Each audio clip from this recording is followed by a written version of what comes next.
welcome. Don't forget to like and subscribe. Or, I might show up at your door. I'm just here to share some creepy stories, so sit back and enjoy. Disclaimer: the content presented in the video is purely for entertainment purposes only. The theories and stories discussed in this video are speculative and are not supported by any evidence or proof. Viewer discretion is advised. Park Ranger Log, Grand Canyon National Park. Entry date: April 17th, 2025. It came through at 3:17 a.m., the kind of hour when the world feels impossibly still, when even the canyon's usual whispers seem to hold their breath. I was halfway through my night shift at the North Rim Station, fighting sleep with lukewarm coffee and the drone of overnight weather reports. Then every device in the station screamed to life at once. My phone, the emergency radio, the ancient desktop computer with its government issue monitor. All of them blaring that distinctive alert tone that sets your teeth on edge. You know, the one, that harsh electronic wail designed to cut through complacency. The sound that means pay attention or die. The message across all screens was the same. Emergency alert. Anomalous movement detected. Grand Canyon floor sector E7G9. Personnel maintain distance. This is not a drill. I've been a ranger here for 7 years. I know every sector designation, every emergency protocol. There is no sector E7G9 in our system, not on any map I've ever seen. I called dispatch immediately. They had received nothing. No alerts, no warnings, no unusual reports from any station. According to them, all systems were normal. Check your equipment, Webb, they said. Probably just a glitch in your station's alert system. A simultaneous glitch across 3 separate devices? Unlikely, but what other explanation made sense? The message itself was nonsensical. Anomalous movement could mean anything: wildlife activity, rockslide, tourist idiots hiking where they shouldn't be. But that sector designation, I pulled up our mapping system and found nothing that matched. Dawn was still 2 hours away. I decided to log the incident and run diagnostics on our alert system once my shift ended. But something about that message, its urgency, its specificity, its wrongness, kept gnawing at me. I stepped outside onto the observation deck. The April air bit through my uniform, the kind of high desert cold that feels almost crystalline. The canyon was a vast absence beneath a moonless sky, a negative space defined only by the absence of stars. On normal nights, you can hear things: the distant rustle of wildlife, the whisper of wind through juniper and pinyon pine, the living breath of the desert. Tonight, I heard nothing at all. The silence struck me first, then the stillness. No insects, no night birds, no wind, just a perfect, absolute silence that felt like a held breath. I've experienced this kind of quiet before, right before major storms, or sometimes during unusual wildlife movements. Animals sense things we don't. I swept my flashlight across the immediate area. Nothing moved in its beam. Not a lizard, not a beetle. Even the air felt unnaturally still, as if something had paused the world while I wasn't looking. I radioed the South Rim Station, where Jimenez was pulling the night shift. "You notice anything weird tonight? Any unusual alerts or reports?" Jimenez's voice crackled through, heavy with the boredom of a quiet night. "Negative. Dead quiet over here. Not even the usual coyotes." "Why?" "Just checking. Our system sent some strange alert about movement in the canyon." There was a pause before he responded. "What kind of movement?" "Didn't specify. Just anomalous. Probably nothing." Another pause, longer this time. "You ever notice how dark it gets out there, Webb? I mean really dark. Like the canyon isn't just empty space but something deeper." The observation wasn't like Jimenez. He was practical, straightforward, not given to philosophical musings about darkness. "Get some sleep, Jimenez," I said, trying to keep my voice light. "You're getting weird on me." "Yeah." His laugh sounded forced. "Guess I'm just tired. Let me know if you get any more alerts."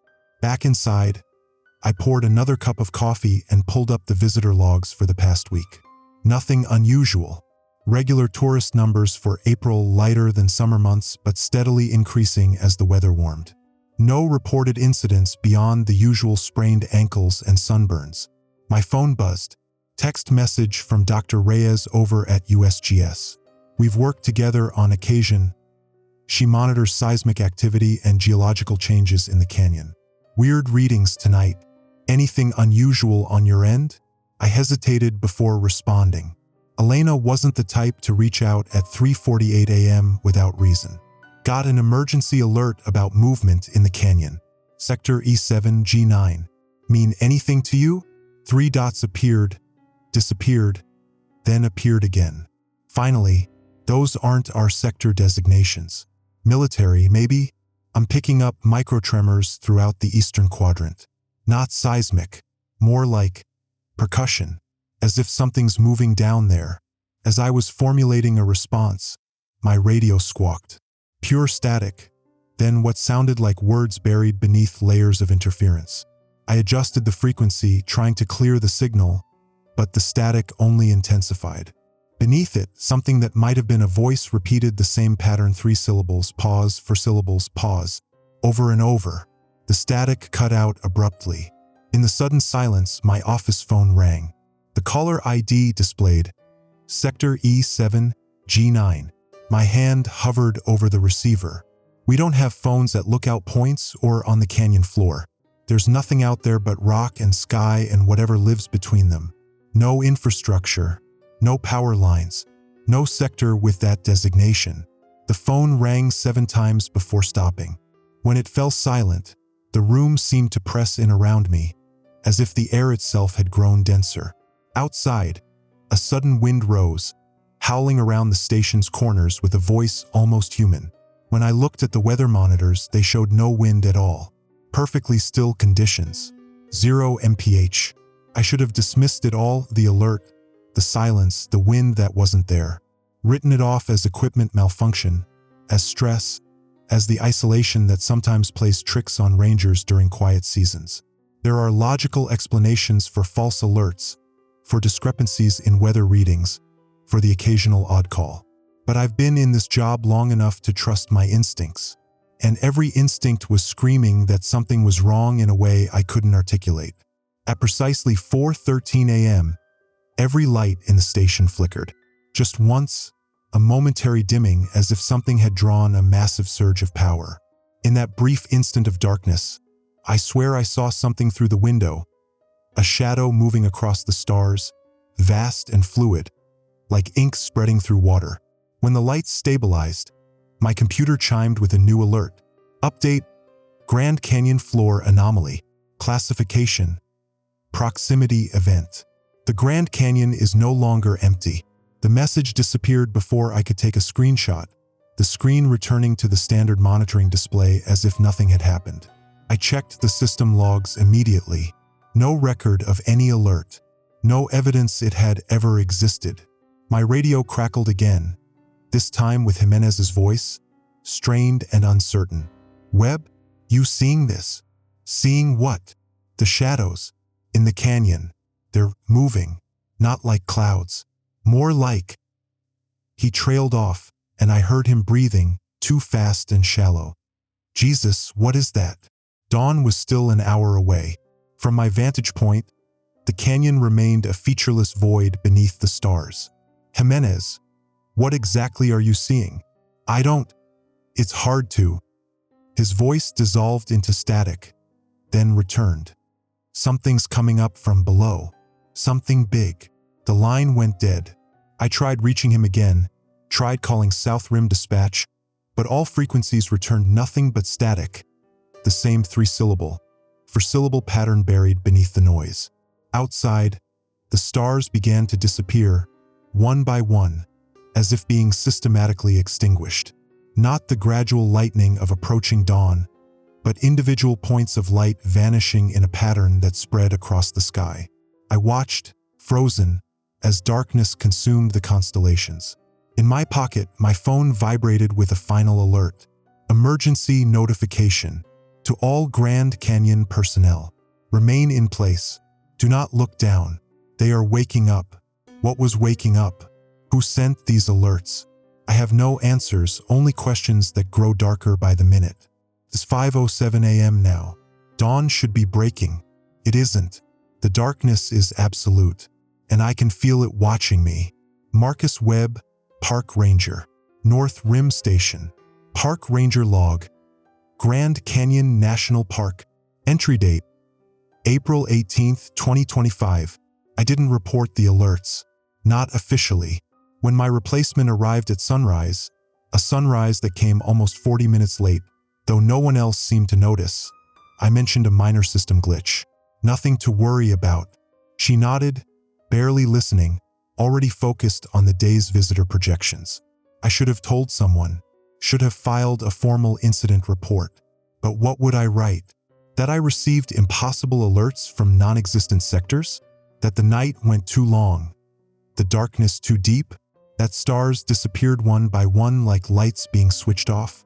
No, some instinct told me to keep quiet. The same instinct that makes small animals freeze when predators pass overhead. I tried calling Jimenez after my shift, but couldn't reach him. South Rim Dispatch said he'd requested emergency leave. Family issue.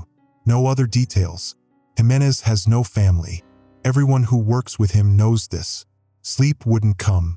I lay in my cabin listening to the wind outside, normal wind now with natural rhythms and familiar sounds. No voices hidden in its currents. No whispers of what might be waking up in the depths. Around noon, my phone chimed with a text. It's Elena Reyes. Need to talk. In person. Canyon View coffee in an hour? The cafe was nearly empty when I arrived. Tourist season hadn't fully ramped up yet, and the locals were at work. Dr. Reyes sat at a corner table, hunched over her laptop. She looked like she'd slept even less than I had. "Thanks for coming," she said, not looking up from her screen. "I needed to make sure." Make sure of what? She finally met my eyes. That I'm not going insane. Elena Reyes is not the type for drama. As the lead USGS geologist assigned to monitor the Grand Canyon's seismic activity, she deals in data, precision, measurable facts. I'd worked with her on several public safety assessments over the years. Never once had I seen her rattled. She looked rattled now. Her usual neat ponytail was coming undone, and dark circles shadowed her eyes. "Last night's readings," she said, turning her laptop toward me. "Look at this." The screen displayed a seismograph, jagged lines tracking the Earth's movements. I'm no scientist, but even I could see these weren't normal patterns. These oscillations, she pointed to regular, almost mechanical spikes in the data. They started at 3:17 a.m. exactly. Perfect intervals. 7 seconds apart. The alert had come through at exactly 3:17 a.m. Could it be equipment malfunction? I asked, knowing the answer. 3 separate monitoring stations recorded identical patterns. And look at this. She pulled up another screen, this one showing heat mapping of the canyon floor. These temperature fluctuations, they're following the same 7-second intervals. Red and blue pulses moved across the map, systematic, rhythmic. It's like, she hesitated. It's like a heartbeat. A chill crawled up my spine. What could cause that? Nothing geological. She closed her laptop abruptly. Nothing natural. The cafe's TV was tuned to a local news station. A reporter stood at the south rim, tourists visible in the background. Unusual military presence at Grand Canyon National Park today. Officials cite routine training exercises, but some visitors report being turned away from certain viewing areas. The camera panned to show olive-drab vehicles and uniformed personnel near the visitor center. "They arrived this morning," Elena said quietly. "No warning, no coordination with park services or USGS. They've cordoned off my monitoring station near Yavapai Point. Military training isn't uncommon." "They're not training, Marcus." Her voice dropped to a whisper. "They're containing." My phone buzzed. Another emergency alert. "Attention all personnel. Subsurface anomaly detected. Expanding hollow spaces beneath canyon floor. Maintain surface protocol. Authorization. Geospatial. I showed it to Elena. You getting these too? She nodded. Since 4 a.m. But not on official channels, just my personal devices. Someone's targeting specific personnel with these alerts. What's surface protocol? I don't know, but I've been locked out of the subsurface mapping database. Everything below 500 feet is suddenly classified. The TV abruptly switched to static, then resumed normal programming. No one in the cafe seemed to notice except us. You mentioned hollow spaces, I said, nodding toward my phone. What does that mean? Elena was silent for a long moment.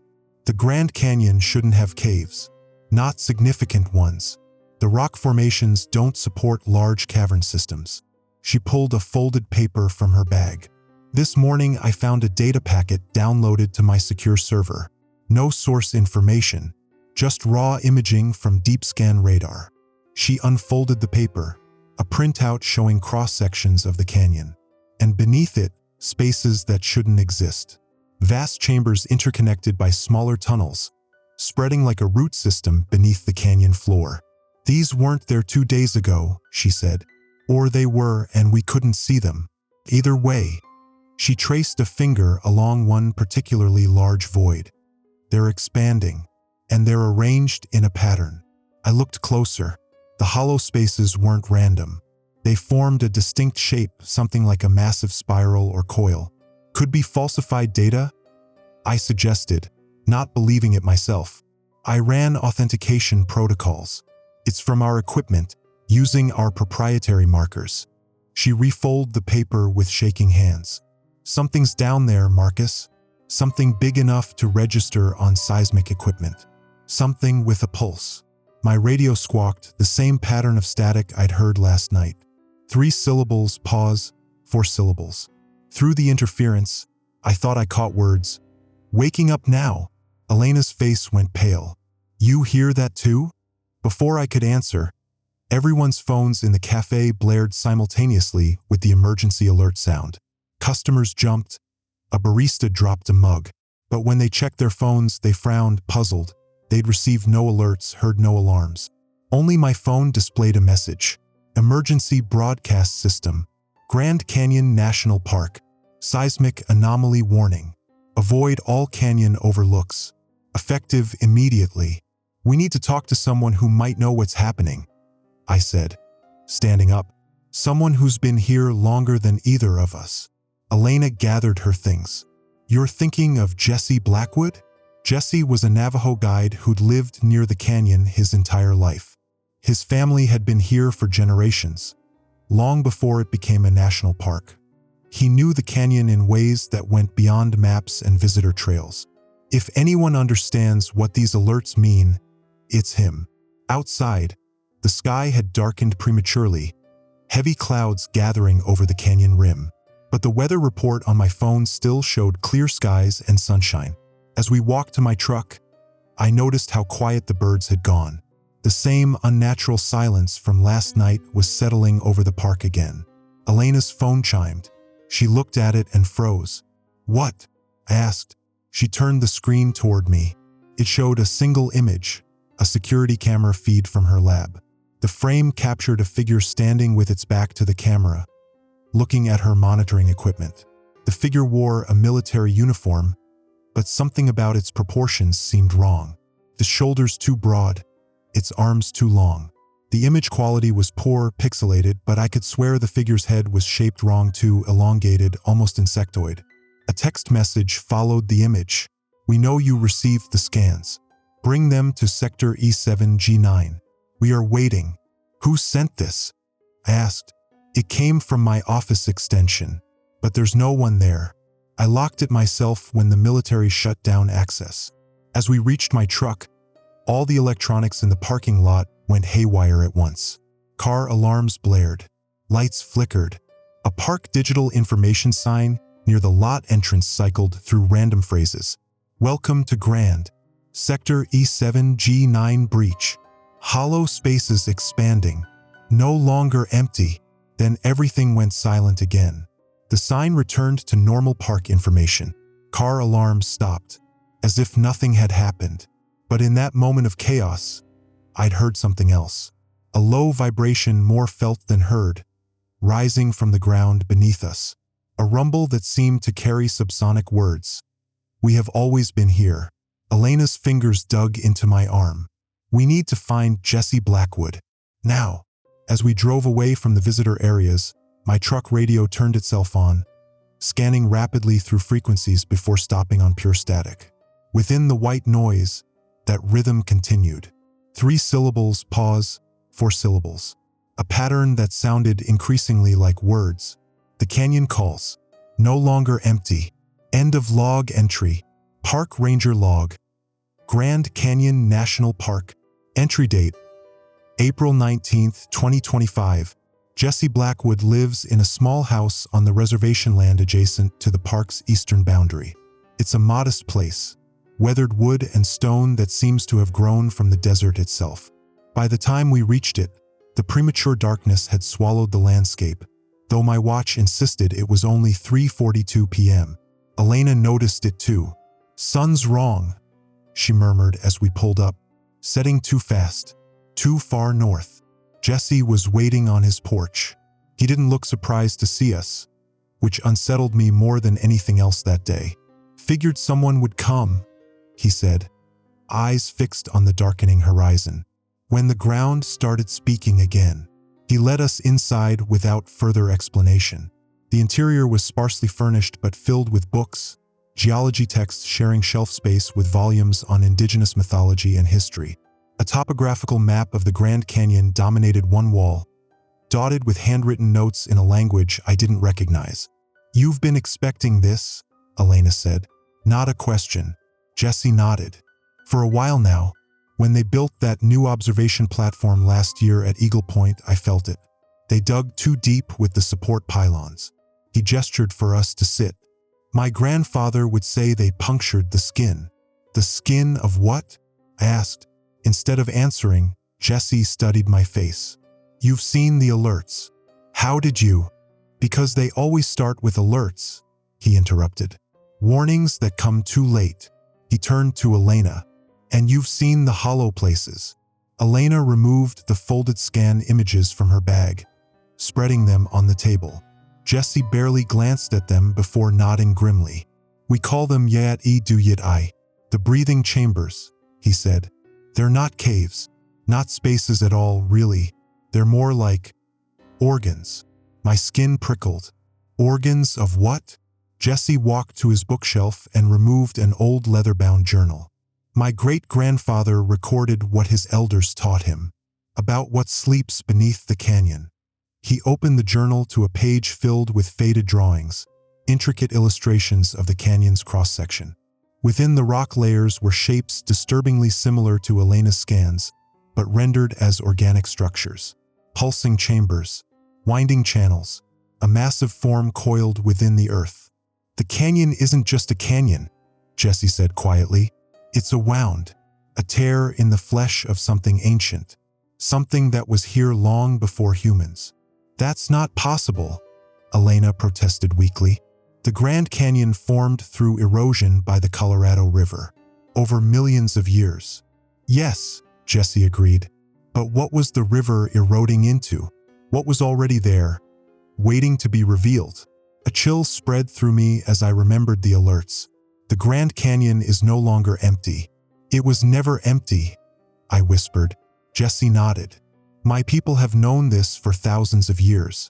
We built our most sacred sites away from the canyon rim. We kept our distance, left offerings to keep them sleeping." "Them?" Elena asked. "The old ones, the beneath dwellers." Jesse turned a page in the journal to reveal a drawing that made my stomach clench. A massive entity coiled within the earth, segmented like an insect but with proportions all wrong. Too many limbs, eyes positioned where no eyes should be. They came from somewhere else. Before the world was young, they burrowed into the earth to sleep until their stars returned. My phone vibrated. Another alert. Emergency broadcast. All Grand Canyon sectors. Restricted zone declaration. Immediate evacuation order. Authorized. DoD special containment. As I read it, The radio in Jesse's kitchen crackled to life on its own. Through bursts of static came a measured voice. Attention all residents within 50 miles of Grand Canyon National Park. Due to geological instability, a mandatory evacuation order has been issued. This is not a drill. All civilians must proceed to designated evacuation centers. Military personnel will provide guidance. Repeat, this is a mandatory evacuation due to severe geological instability. The broadcast continued, but underneath it, barely audible, that same rhythmic pattern played. 3 syllables, pause, 4 syllables. The canyon calls, no longer empty. They're awake now, Jesse said grimly.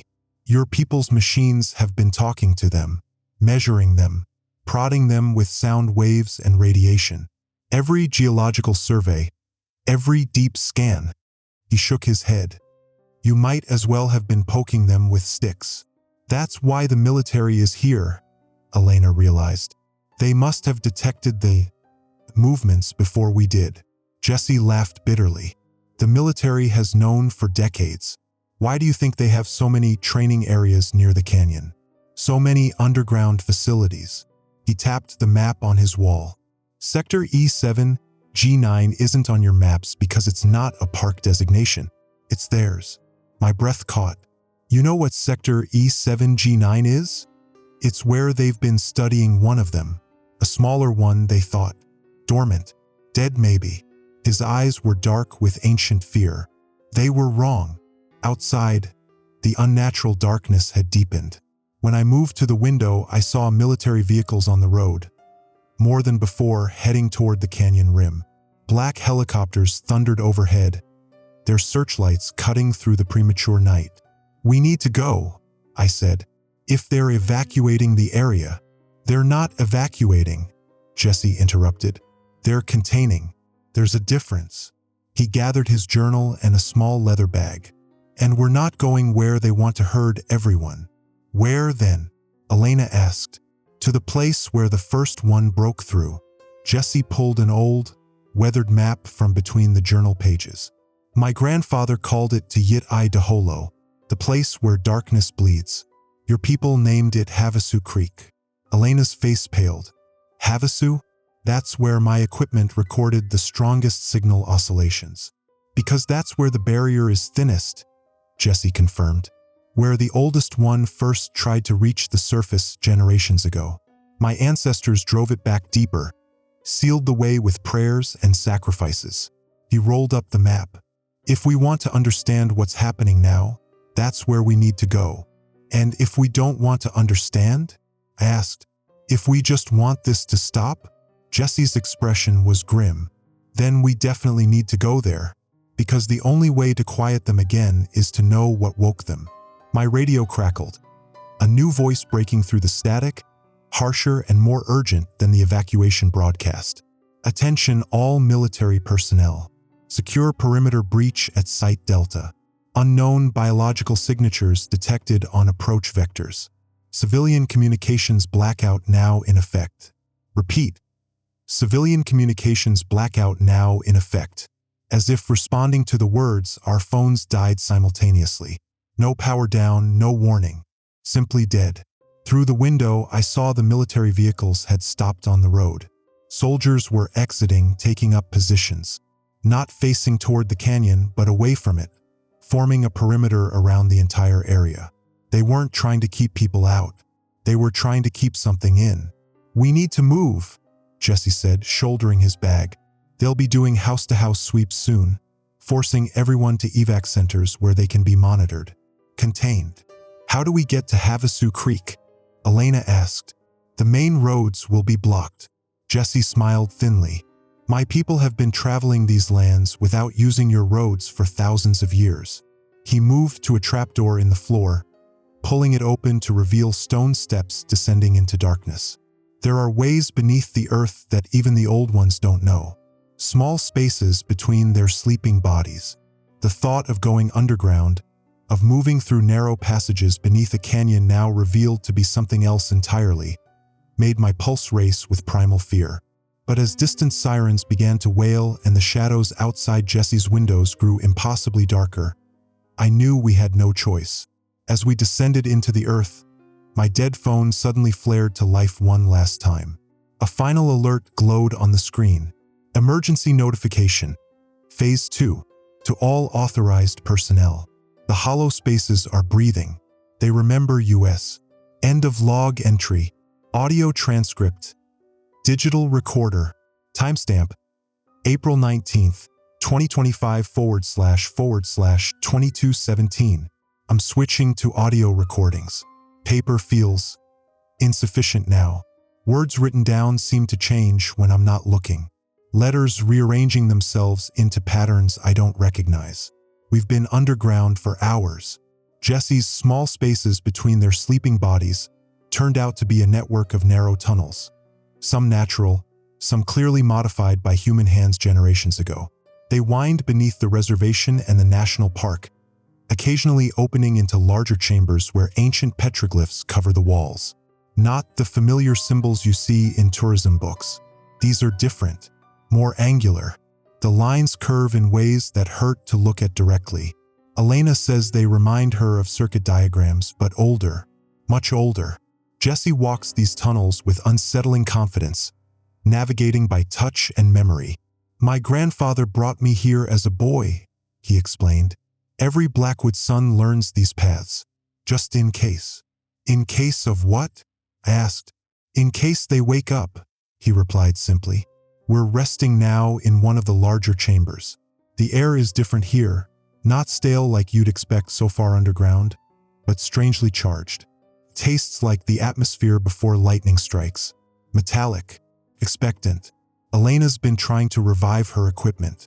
Some of our devices work sporadically down here. My recorder, her tablet when we're in certain chambers. Others remain dead. She's managed to transfer some of her data to the tablet during these windows of functionality. The pattern is expanding, she whispered a few minutes ago, showing me animated heat maps of the canyon's depths. These hollow spaces, these organs, they're pulsing faster. The 7-second interval is down to 5 seconds now. And look, she pointed to new formations appearing at the edges of the scan. They're growing new structures, like they're adapting. Jesse seems unsurprised.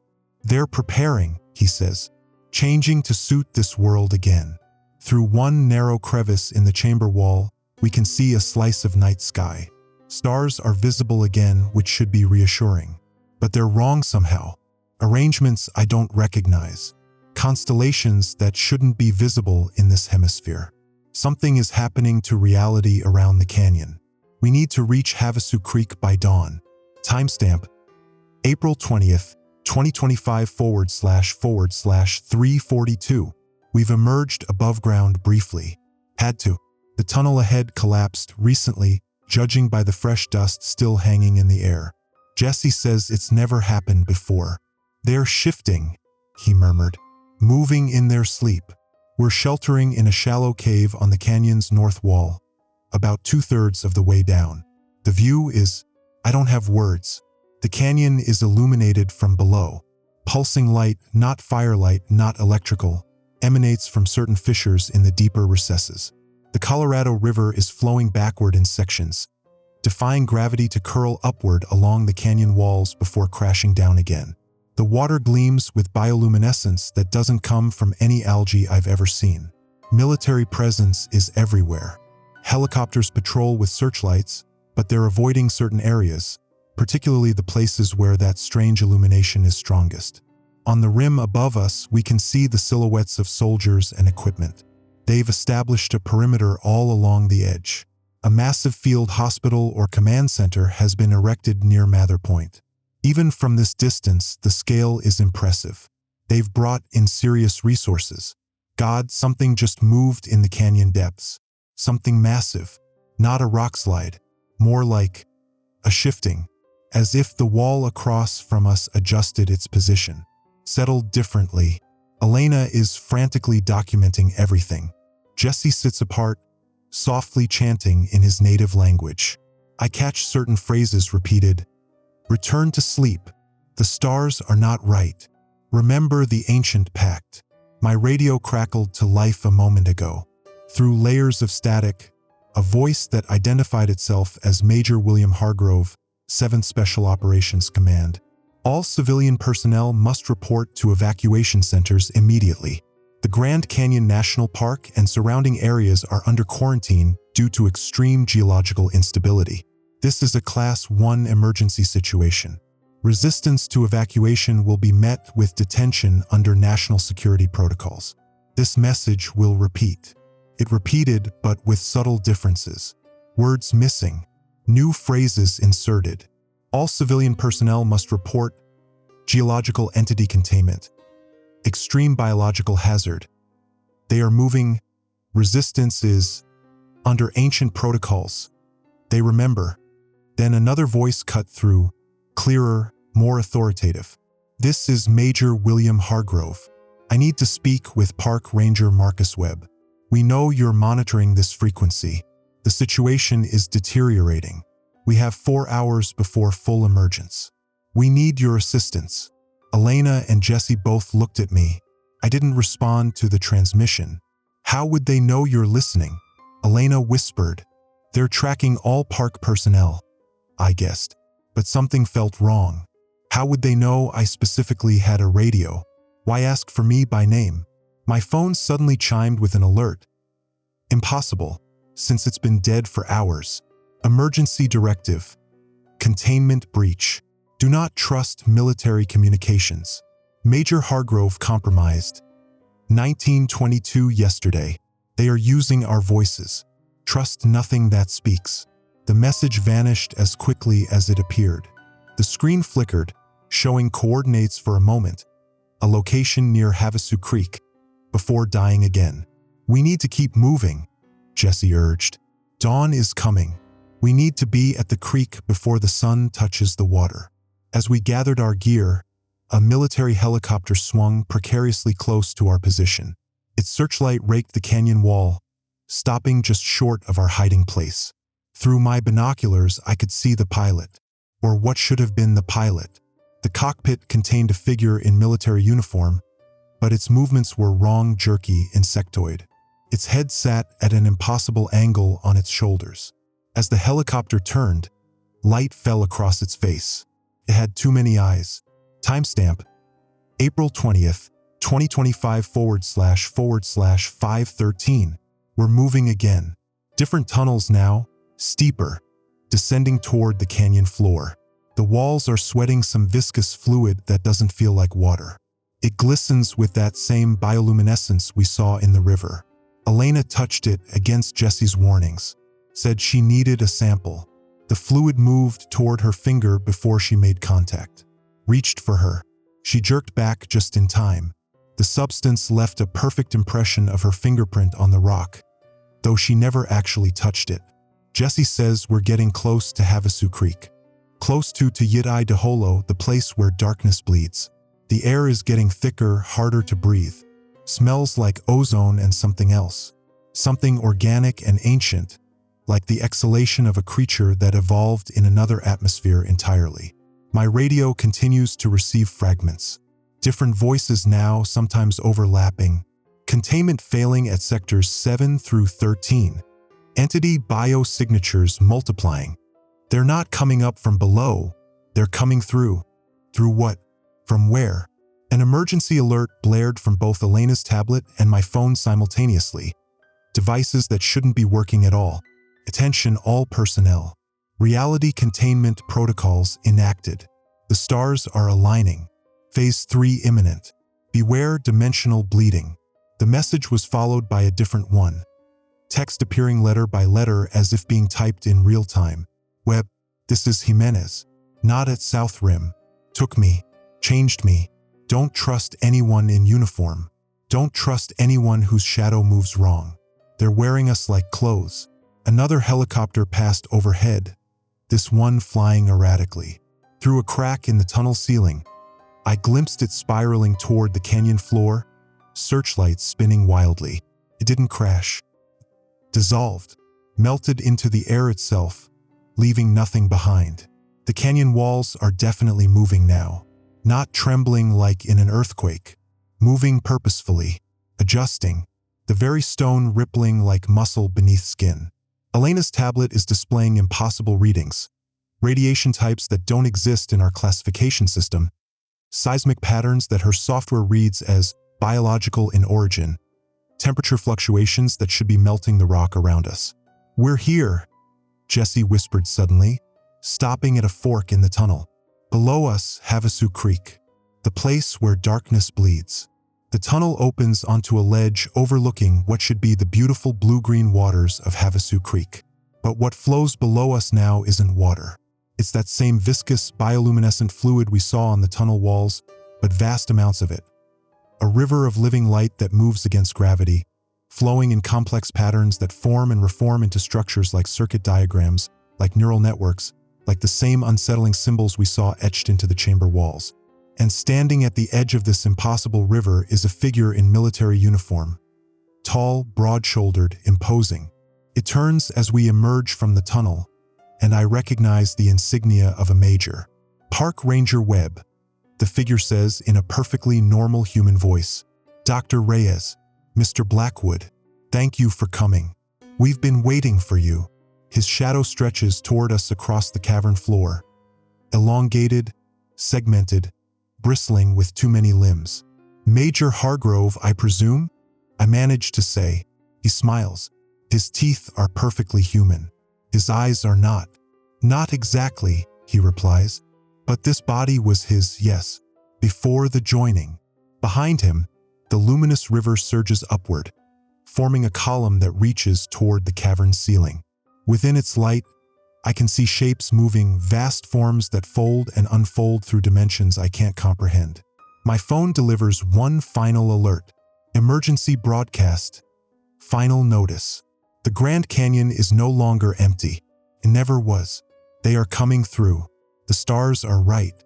End of audio transcript. Audio transcript. Digital recorder. Timestamp. April 21st, 2025 //1842. I don't know if these recordings will reach anyone. If you're listening, consider this a warning. Stay away from the Grand Canyon. Stay away from any emergency broadcasts about it. They're not coming from who you think they are. We've been on the move for 14 hours straight. After our encounter with the thing wearing Major Hargrove's body, Jesse led us through an escape route, a near-vertical shaft that seemed to appear in the cavern wall just as we needed it. Elena thinks we hallucinated it. I'm not so sure anymore what's hallucination and what's reality shifting around us. We're holed up in an abandoned ranger station near Desert View. The place looks like it was evacuated in a hurry, half-empty coffee cups, personal items left behind. According to the duty roster pinned to the wall, it should have been staffed by Ranger Alvarez and Ranger McKenzie. Their vehicles are still outside, but there's no sign of them. Jesse hasn't spoken since we escaped. He sits by the window, watching the canyon with an unnerving stillness. Occasionally, he traces symbols in the dust, the same angular patterns from the tunnel walls. Elena has been working non-stop trying to make sense of her data. She set up a makeshift lab on the break room table, surrounded by printouts and equipment salvaged from the station. "The canyon walls are moving," she told me an hour ago, her voice flat with exhaustion. Not metaphorically, literally moving, breathing. She showed me time-lapse imagery compiled from satellite data she downloaded before our devices started malfunctioning. The footage was grainy, corrupted in sections, but clear enough to see what she meant. The canyon walls pulse. Not dramatically, a casual observer wouldn't notice. But when you see a week's worth of movement compressed into 30 seconds, the pattern becomes unmistakable. A slow, rhythmic expansion and contraction, like respiration. 7 seconds out, 5 seconds in. "That's not possible," I said. "No, it's not," she agreed. "Neither is this." She pulled up another file, thermal imaging of the canyon depths. Areas of intense heat formed distinct patterns, shifting and reconnecting like, I almost hate to write this, like organs in a massive circulatory system. "The Grand Canyon isn't a geological formation," Elena whispered. "It's biological. Or it's becoming biological. The rock is transforming into something else." An emergency alert blared from the station's radio system before I could respond. "Emergency alert system," This is not a test. The following message is transmitted at the request of the United States Geological Survey and the Department of Defense. A severe geological anomaly has been detected throughout the Grand Canyon National Park. All residents within a 100-mile radius of the Grand Canyon must evacuate immediately. Unexplained seismic activity has compromised the structural integrity of the canyon walls. Catastrophic collapse is imminent. This is not a drill. Proceed to evacuation centers at Flagstaff, Williams, or Kingman. Do not attempt to approach or observe the canyon. Violators will be detained under Emergency Powers Act Section 47B. This is not a test. The message repeated once, then changed slightly. Emergency Alert System. This is not a test. The following message is transmitted at the request of the United States Geological Survey and the Department of Defense. A severe static anomaly has been detected throughout the Grand Canyon. All residents within a 150-mile radius must evacuate immediately. Unexplained static activity has compromised the integrity of reality near the canyon. Catastrophic static is imminent. This is not a drill. Do not trust what you see. Do not trust what speaks to you from the canyon. They wear familiar forms, but they are not static. Under any circumstances, approach or observe the canyon. They are watching. They are static. The transmission cut off abruptly. Jesse didn't react to any of it, still tracing his symbols in the dust. They're lying about the evacuation centers, Elena said quietly. I managed to access a satellite feed before we lost connection. There's nothing at Flagstaff or Williams, just military blockades turning people back. Where are they sending people then? I asked. I don't think they're sending them anywhere, she replied. I think they're keeping them close, containing the witnesses.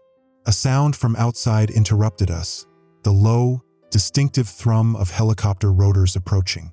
We killed the lights and moved to the windows. 3 military choppers passed overhead, flying in tight formation toward the canyon rim.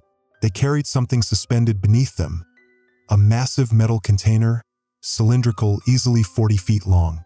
That's DARPA tech, Elena whispered. I've seen the patents. It's a dimensional stabilization chamber. A what?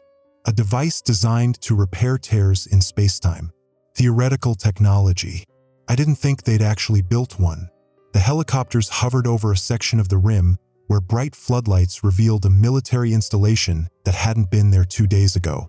Dozens of personnel in hazmat suits swarmed around what looked like a drill platform, but instead of drilling equipment, they were assembling something that resembled an enormous syringe. My radio crackled to life unexpectedly, tuned to the emergency channel. All units be advised. Operation Suture commences at 2,200 hours. Dimensional stabilization protocols are in effect. Class 5 reality anchors deployed at coordinates Bravo 7 through Echo 9. Prepare for potential blowback effects. Consciousness filters activated. I repeat, consciousness filters activated. Through my binoculars, I watched as they lowered the cylindrical container onto the platform. When it connected, the entire apparatus lit up with a pulsing blue light, the same bioluminescent glow we'd seen in the canyon depths. They're trying to close something, Elena murmured, watching through her own binoculars. A breach between worlds, dimensions, whatever those things in the canyon are, they're coming through from somewhere else. The station's walls creaked suddenly, a deep, groaning sound like settling foundations. The coffee cups on the counter began to vibrate, water rippling in perfect concentric circles. Not the chaotic patterns of an earthquake, something more ordered, deliberate. Jesse spoke for the first time in hours. They can't close it. They don't understand what they're dealing with. What are they dealing with? I asked. The old ones, the sleepers beneath. They who dreamed this world into being and can dream it away just as easily. His voice had taken on a sing-song quality, as if reciting something memorized long ago. My people have kept the vigil for 10,000 years. We maintained the boundaries, fed the sacred places, kept the dreams peaceful. What changed? Elena asked. Your people stopped believing in boundaries, Jesse said simply. You drilled and excavated and blasted. You sent your machines to listen to the deep places. You woke them up. Outside, the blue light at the military installation intensified. The helicopters had retreated to a safe distance. Through my binoculars, I could see personnel running, some falling to their knees as if in pain. My phone, which hadn't worked properly in days, suddenly lit up with an alert. Emergency directive. Reality breach imminent. Consciousness contamination warning. Close your eyes. Do not look at the canyon. They feed on observation. The station's walls creaked again, more urgently this time. Plaster cracked along the ceiling, dust raining down.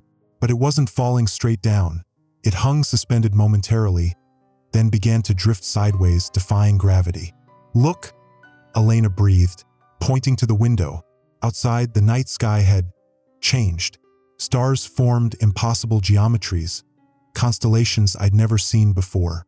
The moon, which should have been a waxing crescent, appeared full but wrong somehow. Too large, too close, and rippling as if viewed through water. The blue light at the military installation suddenly flared to blinding intensity. A sound followed, not an explosion but something worse. Tearing, as if reality itself was being ripped apart. When my vision cleared, I saw that the installation was gone. Not destroyed, simply gone as if it had never been there. In its place was a perfectly circular hole in the canyon rim, edges smooth as glass, revealing nothing but absolute darkness beyond. They made it worse, Jesse whispered. They tried to close one breach and created another. Elena's tablet chimed with an incoming message. Impossible, given our lack of connectivity. The sender field showed only a string of symbols similar to those Jesse had been drawing. The message itself was brief. We have seen you, observers. You have seen us. The symmetry is established. The Grand Canyon is no longer empty. It never was. We remember sunlight. We are coming to remember it again. As we read those words, the walls of the ranger station began to move. Not shaking or settling, moving like muscle, like flesh, pulsing with that same 7-second rhythm we'd observed in the canyon walls. The transformation is spreading, Elena said, backing away from the wall. Whatever's happening to the canyon is happening here now. It's spreading outward. The floor beneath us softened, becoming pliant. When I pressed my boot down, it left an impression that slowly filled itself in, like stepping on living tissue.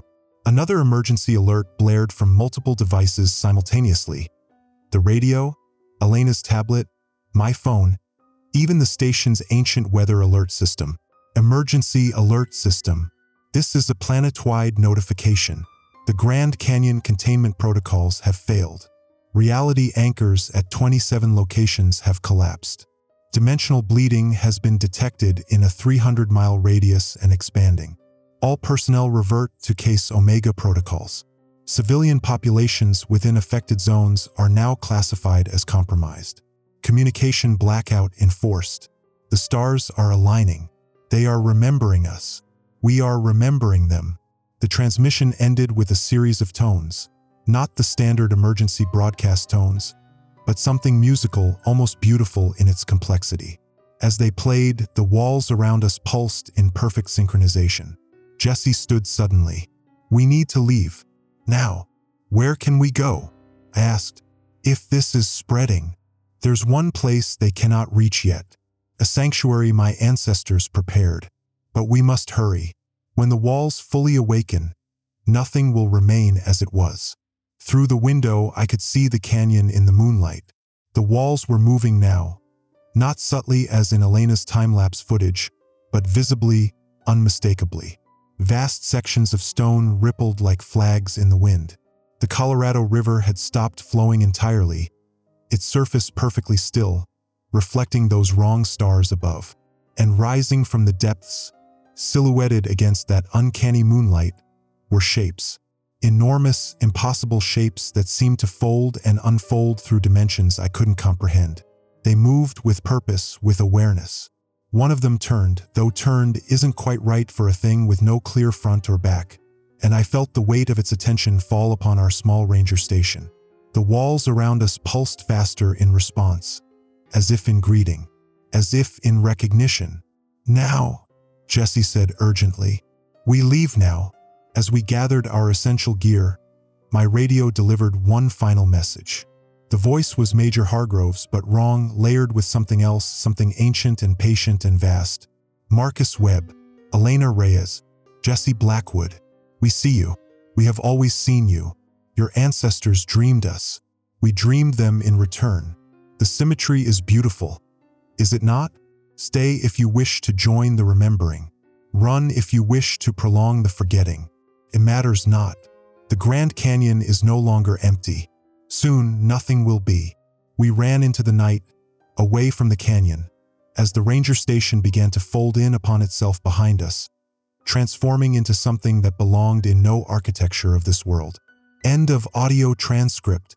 Text message thread. Recovered from damaged phone.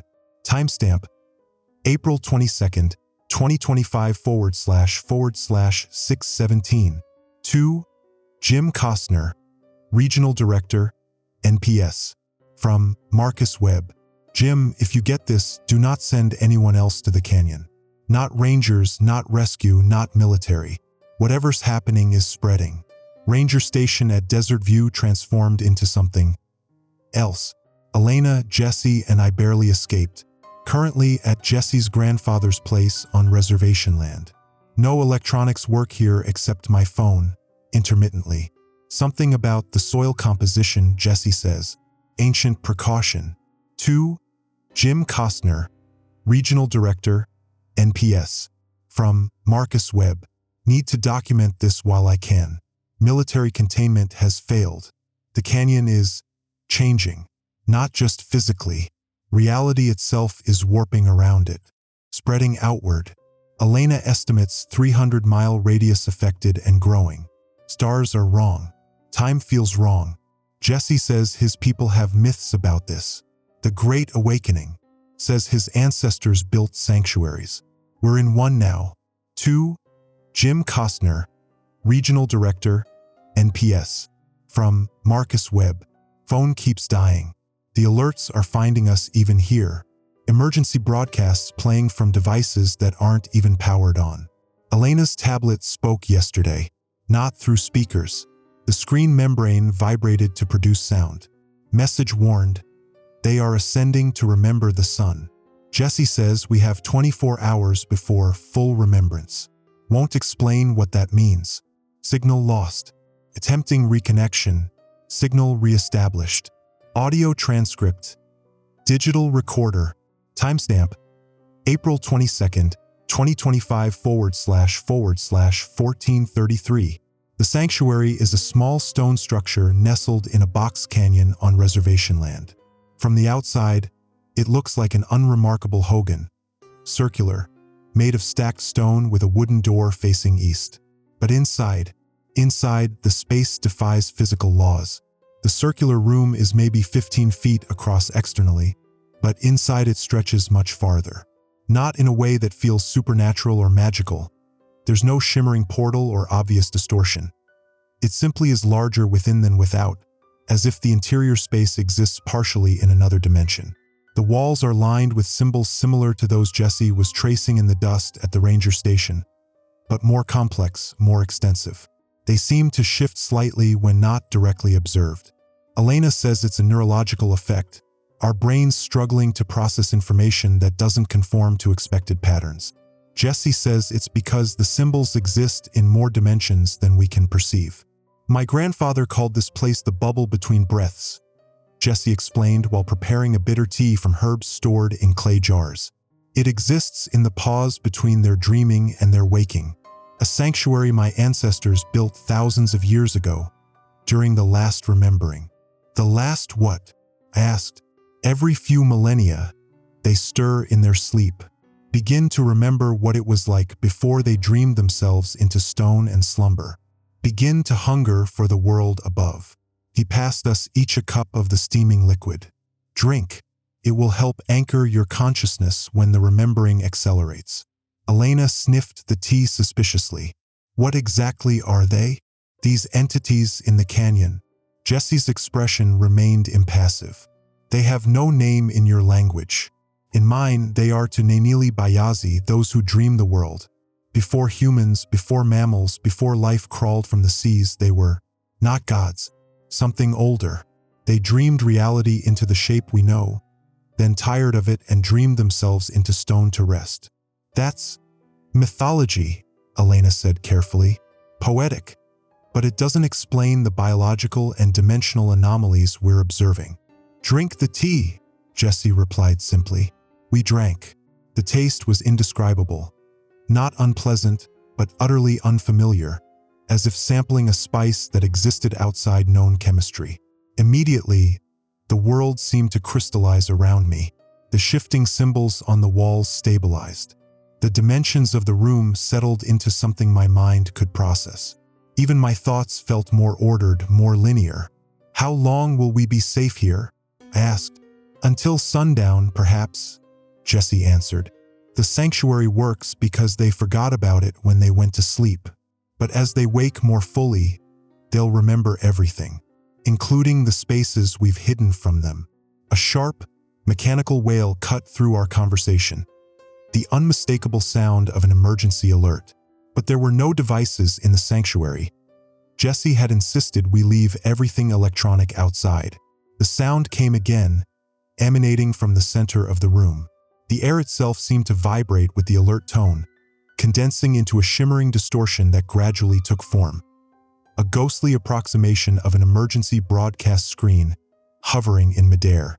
Text appeared, letter by letter. Emergency alert system. Reality anchor failure.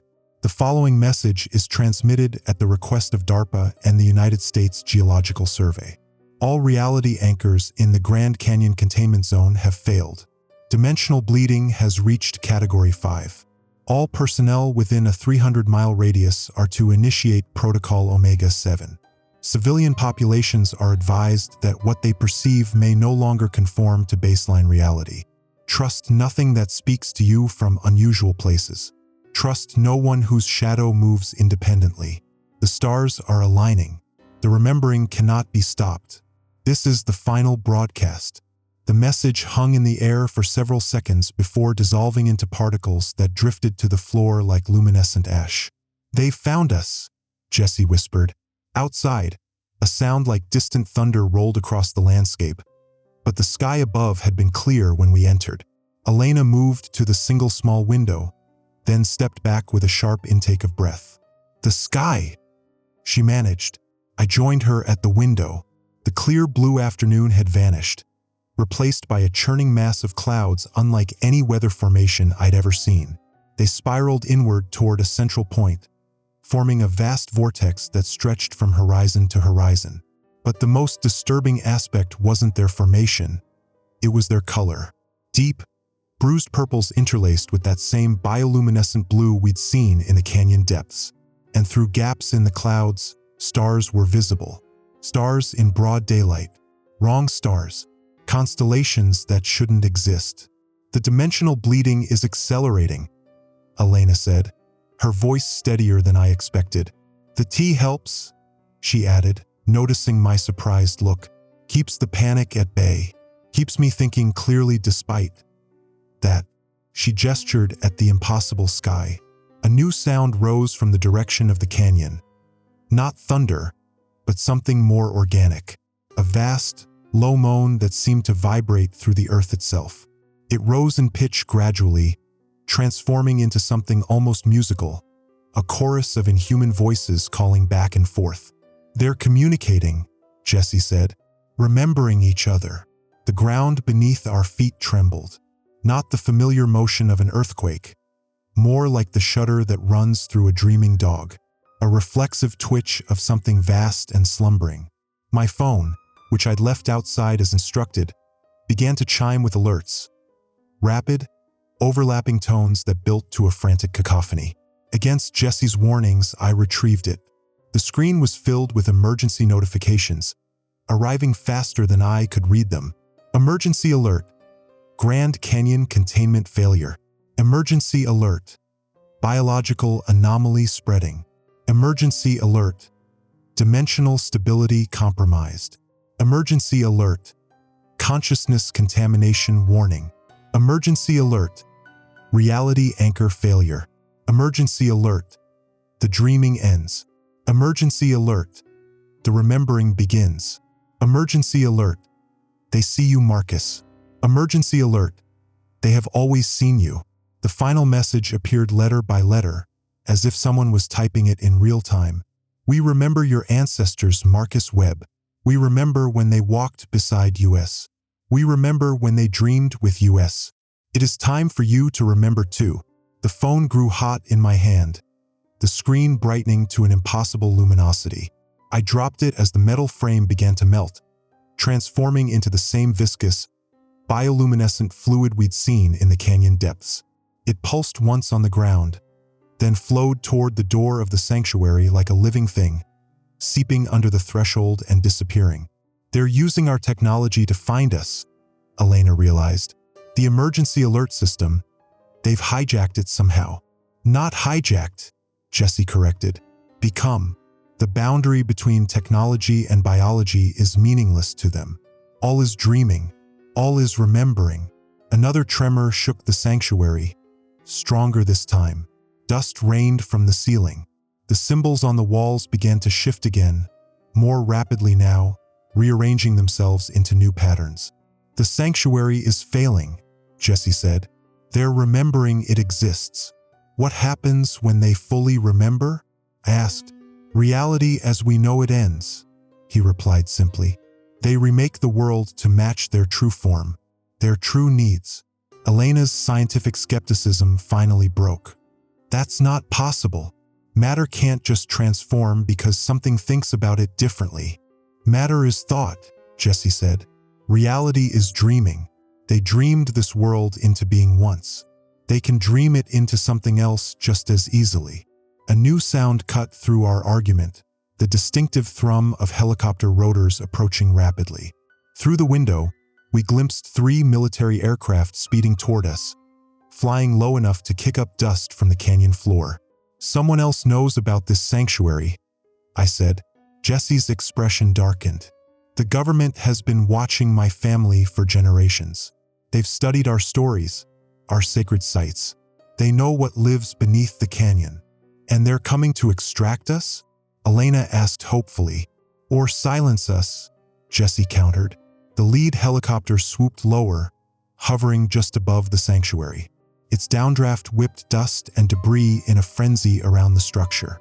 A loudspeaker crackled to life. Attention occupants. This is Major Lisa Conway, Special Operations Command. The individuals identifying themselves as Marcus Webb, Elena Reyes, and Jesse Blackwood are to surrender immediately for emergency evacuation. You have 30 seconds to comply before we deploy containment measures. Jesse moved quickly to a woven rug on the floor, pulling it aside to reveal a trapdoor. This leads to tunnels that will take us to the canyon's edge. We must go now. Wait, Elena protested. What if they genuinely want to help? They might have a plan to stop this. They had a plan, Jesse replied grimly. It failed. Now they just want to control who knows about the failure. The helicopter's searchlight stabbed through the window, filling the sanctuary with harsh white light. The symbols on the wall seemed to writhe in response, as if in pain. 15 seconds remaining, the voice announced. I made my decision. I'm with Jesse. Those tunnels are our best chance. Elena hesitated only a moment longer before nodding. Lead the way. As Jesse pulled open the trapdoor, the air inside the sanctuary shimmered, coalescing into another phantom emergency broadcast. Emergency alert system. Consciousness contamination warning. Military forces in the Grand Canyon region are compromised. Dimensional bleeding has affected all personnel. They remember differently now. They serve differently now. Do not approach. Do not surrender. The Grand Canyon is no longer empty. It is spreading. Remember differently. Remember together. The message dissolved as Jesse ushered us through the trapdoor. The last thing I saw before descending into darkness was the sanctuary's interior beginning to fold in upon itself, the walls breathing faster, the symbols flowing like liquid across their surface. The world as we knew it was ending, not with an apocalyptic bang, but with a whisper, with an emergency alert, with a remembering. End of audio transcript. Handwritten journal entry. Dated April 22nd, 2025. Time unknown. I'm writing this by flashlight in a tunnel that shouldn't exist. The walls are smooth, almost polished, with the same unsettling symbols we saw in Jesse's sanctuary. They glow faintly, providing just enough illumination to see a few feet ahead. Elena says the material isn't stone, at least not any stone known to geology. It feels almost organic to the touch, warm and slightly yielding, like cartilage. Jesse leads us with unwavering confidence through a maze of intersecting passages. These tunnels are older than human civilization, he explained when we first entered. My ancestors didn't build them, they discovered them. They're the spaces between their dreaming thoughts. We've been walking for what feels like hours. Time has become unreliable. My watch stopped functioning as soon as we descended, the digital display flickering between impossible times, 32:71, 15 hours 98 minutes, symbols that aren't even numbers. The helicopters didn't follow us. Whether they couldn't detect the tunnels or chose not to pursue, I don't know. But we could hear them circling overhead for some time, their rotors creating a rhythmic vibration that seemed to agitate the tunnel walls. The material pulsed in response, the symbols shifting more rapidly, as if communicating. The sound eventually faded, replaced by that same low, moaning chorus we'd heard earlier. The voices of the entities in the canyon, calling to one another as they continue their remembering. We're pausing now to rest and gather our thoughts. Elena is examining the tunnel material, carefully scraping samples into a small vial. Jesse sits cross-legged, eyes closed, lips moving in silent recitation. Prayers or incantations, I can't tell. I'm documenting everything while I still can, while my thoughts remain my own. Because that's the most terrifying part of all this, the sense that our consciousness, our very perception of reality, is being rewritten from the outside. The tea Jesse gave us seems to be wearing off. The walls of the tunnel are beginning to breathe more noticeably. The symbols sometimes form patterns that almost make sense, as if my brain is gradually learning to read them. I don't want to understand them. I fear what happens when I do. Later, time still unknown. We're moving again. Jesse says we're nearing the canyon edge, though how he navigates these identical tunnels remains a mystery. Elena theorizes they shift position as we move, reconfiguring themselves around us. It's like being inside a living organism, she whispered. One that's becoming more aware of us with every step. Something has changed in the past hour. The vibrations that run through the tunnel walls have intensified, becoming more rhythmic. The low moaning from the canyon has risen in pitch, developing harmonics that set my teeth on edge. It no longer sounds like mere communication. It sounds like celebration. Jesse stopped abruptly a few minutes ago, pressing his palm against the wall. They've reached the surface, he said, his voice tight with fear. The full remembering has begun. As if in confirmation, an emergency alert somehow penetrated even these depths. Not as sound or light this time, but as a sensation that bloomed directly in our minds. The message simply appeared in my consciousness, as if I'd always known it. The dreaming ends. The remembering completes. The Grand Canyon overflows. We're hurrying now, Jesse practically running through the tunnels. We need to reach the edge, he keeps saying. We need to see. We need to witness. I'm not sure I want to witness whatever is happening, but I also understand on some instinctual level that there's nowhere left to hide. Handwritten journal entry continues. Writing more frantic. Dated April 22nd, 2025. Sunset. Approximately, we've reached the canyon rim. The tunnel emerged through a crevice in the cliff face that opened like a mouth as we approached. What we're seeing now, I lack the vocabulary to describe it properly. The canyon is no longer a canyon. It's no longer empty. The entire expanse has transformed. The Colorado River has vanished completely, replaced by a pulsing, bioluminescent network that spreads across the canyon floor like a vast neural network. The canyon walls themselves have become translucent in sections, revealing massive organic structures beneath. Structures that fold and unfold through dimensions that shouldn't exist, that hurt to look at directly. Enormous tendrils, some as thick as skyscrapers, rise from this mass, reaching toward the sky. They move with deliberate purpose, not the random waving of tentacles but the precise articulation of limbs. Some have already breached the canyon rim in the distance, extending outward toward the surrounding landscape. The sky above has transformed completely. The vortex of clouds we observed earlier has developed into something like a vast hurricane, but with impossible geometry. Through gaps in the swirling mass, we can see not the blue of Earth's atmosphere but a vista of stars and nebulae. A view that shouldn't be visible in daylight, that shouldn't be visible from Earth at all. Constellations I've never seen before, arranged in patterns that seem almost architectural. What are we seeing? I asked Jesse, my voice barely audible over the chorus emanating from the canyon depths. The world as it truly is, he replied, as it was before they dreamed it into what we know, as it will be again now that they remember. Elena has been mostly silent, her scientific mind struggling to process what we're witnessing. But now she pointed to something on the far canyon rim, a military installation larger than the one we'd seen earlier, surrounded by a ring of massive devices that resembled satellite dishes, but oriented downward, toward the canyon rather than the sky. Reality anchors, she said. They're trying to stabilize our dimension, to prevent the transformation from spreading. As we watched, one of the massive tendrils rising from the canyon floor lashed toward the installation. It moved impossibly fast for something so large. When it struck, the entire complex simply dissolved, the molecules rearranging themselves into something else entirely. A structure that resembled a vast, crystalline flower that pulsed with the same bioluminescent energy as the canyon floor. The remaining reality anchors flickered and died, their lights winking out one by one.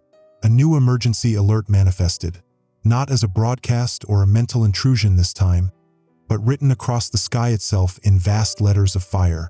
Reality anchor failure complete. Containment protocols exhausted. The dreaming ends. The remembering completes. All will be transformed.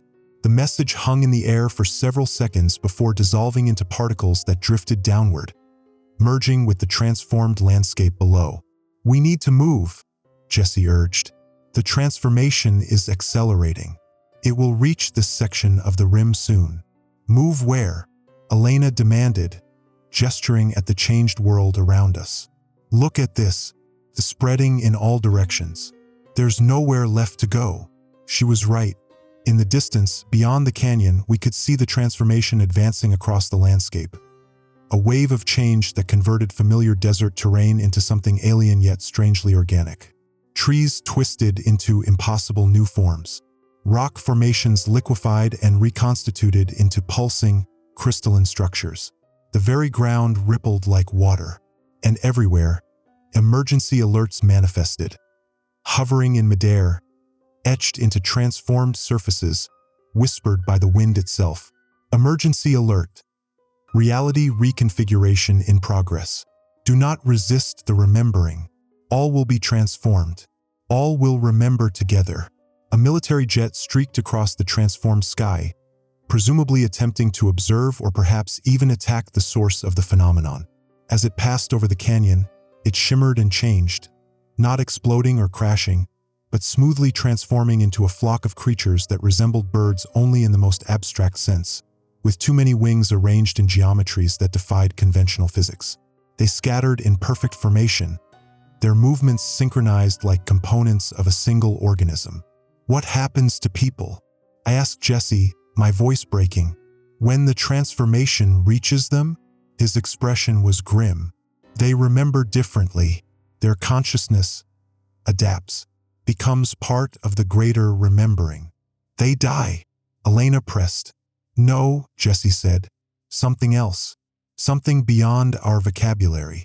A distant rumbling drew our attention to the southern horizon, where massive storm clouds gathered. But these weren't ordinary weather formations. They churned and pulsed with internal light, and within them, Colossal shapes moved, silhouettes of beings that dwarfed mountains, that shouldn't be able to exist within our physical laws. More of them, Jesse whispered. Not just the ones beneath the canyon. They're coming from everywhere now. All the sleeping places are emptying. Even as we watched, one of the enormous tendrils from the canyon floor reached our position. It moved with that same impossible speed, covering miles in seconds. We had no time to run, nowhere to hide. It stopped just short of where we stood, hovering before us like a cobra assessing its prey. Up close, I could see that its surface wasn't solid but composed of millions of smaller tendrils, all moving in perfect coordination. They formed and reformed into complex patterns, the same symbols we'd seen in the tunnels in Jesse's sanctuary. The tendrils' tips split open like a flower blooming, revealing a structure that resembled an eye. If an eye could exist in multiple dimensions simultaneously, if an eye could perceive not just light but the fundamental nature of reality itself. It looked at us. It recognized us. A final emergency alert manifested directly before us, the letters forming from the same bioluminescent substance that now covered the canyon. You have been witnessed. You have witnessed us. The symmetry is established. Marcus Webb, Elena Reyes, Jesse Blackwood. It is time to remember your true nature. The Grand Canyon is no longer empty. Soon, nothing will be. The tendril moved forward, enveloping Elena before either of us could react. She didn't scream. She didn't struggle. Her expression transformed from terror to wonder to something beyond human emotion entirely. Her body shimmered and changed, becoming translucent, then luminous, then something else. Something that existed partially in dimensions I couldn't perceive. When the tendril withdrew, what remained wasn't Elena as I had known her. The form was humanoid but composed of the same bioluminescent substance as the transformed canyon. When she spoke, her voice resonated with harmonics that shouldn't be possible from a human vocal apparatus. Marcus, Jesse, it's beautiful. I remember now. I remember everything. We've been dreaming so long, thinking we were human. It's time to wake up. It's time to remember together. The tendril hovered before us, waiting, offering. Jesse grabbed my arm. Run, he hissed. There's one last sanctuary, one place they've truly forgotten. But we must go now. The thing that had been Elena reached toward us, its limbs elongating impossibly. Don't fear the remembering, it said in that resonant voice. This is what we always were. This is what everything always was. Jesse pulled me away, toward a narrow crevice in the rock face that I hadn't noticed before. Behind us, the tendril began to move again, pursuing with deliberate patience. It knew we couldn't escape. The transformation was everywhere now, spreading across the world like ripples in a pond. The Grand Canyon was no longer empty, and soon nothing would be. End of journal entry. Handwritten journal entry. Dated April 23rd, 2025. PRE Dawn. I don't know if this is still a journal or a confession or a farewell. The notebook is deteriorating. The pages softening, becoming translucent in patches. The ink sometimes moving of its own accord to form those same symbols before I force it back with Jesse's tea. My handwriting looks increasingly foreign to me, as if someone else is guiding my hand. Jesse brought me to what he calls the Forgotten Place, a small cavern beneath an ancient Anasazi ruin that his ancestors have maintained for centuries. The walls are covered in a mixture of clay, crushed herbs, and something he won't name that blocks the entity's perception. Like a blind spot in their consciousness, he explained. A small error in their dreaming that we've preserved. The space is roughly circular, perhaps 30 feet across, illuminated by a single oil lamp. Symbols different from those in the canyon, sharp-edged and angular where those were fluid, cover every surface. Jesse calls them refutations, ancient words that deny the reality the entities are imposing. Your military tried technology, Jesse said as we settled in. My people tried language. Neither works completely, but this place will buy us time. Time for what he hasn't said. I've been drifting in and out of consciousness. When I sleep, I dream of Elena. Not as she was transformed, but as herself, trying to explain something just beyond my comprehension. It's like evolution, she says in these dreams. Not good or evil, just change. Becoming what we always were beneath the surface. I wake gasping, my skin clammy. The distant chorus of the entities audible even through the protective barriers of this sanctuary. Jesse sits cross-legged most of the time, eyes closed, reciting prayers or incantations in a language I don't recognize. Occasionally, he checks a small device that resembles an old-fashioned compass, except instead of pointing north, the needle spins frantically when aimed toward the canyon. Measuring the progression, he explained when he caught me watching. The remembering is accelerating. Most of Arizona has transformed now. Parts of Nevada, Utah, New Mexico. The pattern spreads outward from each emergence point. Emergence point? I asked. The Grand Canyon isn't the only sleeping place, he replied grimly. Just the largest in North America. There are others. Mariana Trench, certain parts of the Amazon, the Sahara, Antarctica, all awakening simultaneously. The thought is too vast, too terrible to fully comprehend. I try to focus on the immediate, the tangible, this cavern, this notebook, the rhythmic sound of Jesse's breathing as he meditates. But reality keeps slipping. Later, time unclear, Jesse left briefly to scout the area above us. He returned ashen-faced, his usual composure shattered. Major Hargrove is here, he said, or what remains of him. I followed Jesse to the narrow entrance tunnel where a small opening provides a limited view of the ruins above. What I saw there defies easy description. Hargrove stood in the center of the ruins, surrounded by what had once been his soldiers. Their forms were still recognizably human but altered, skin luminescent, movements too fluid, eyes reflecting starlight despite the pre-dawn darkness. Behind them, the landscape had completely transformed, the familiar desert replaced by undulating crystalline structures and towering, branching forms that resembled coral reefs more than any terrestrial vegetation. The sky above was unrecognizable, a churning mass of colors that shouldn't exist, occasionally parting to reveal vistas of alien star systems and vast cosmic structures. But it was Hargrove himself who arrested my attention. Unlike his transformed soldiers, he existed in a state of partial transformation. Half of his body remained human, the other half dissolved into the same bioluminescent substance we'd seen before. The division ran vertically from crown to toe, creating a being that existed in two states simultaneously. He was speaking, his voice alternating between human tones and that impossible harmonic resonance. "Know you're here, Webb, Blackwood. We've detected the absence in our perception, your location. Surrender. Remember, surrender now and join the symmetry. We can still help you." The soldiers moved in perfect unison, forming a perimeter around the ruins. Their weapons had transformed along with them, becoming hybrid devices of metal and luminescent tissue that pulsed with internal energy. "He's still fighting the transformation," Jesse whispered. "His will was strong enough to resist partially, but it's only a matter of time." "What do they want?" I asked, though I feared I already knew. "To find this place, to eliminate the contradiction it represents.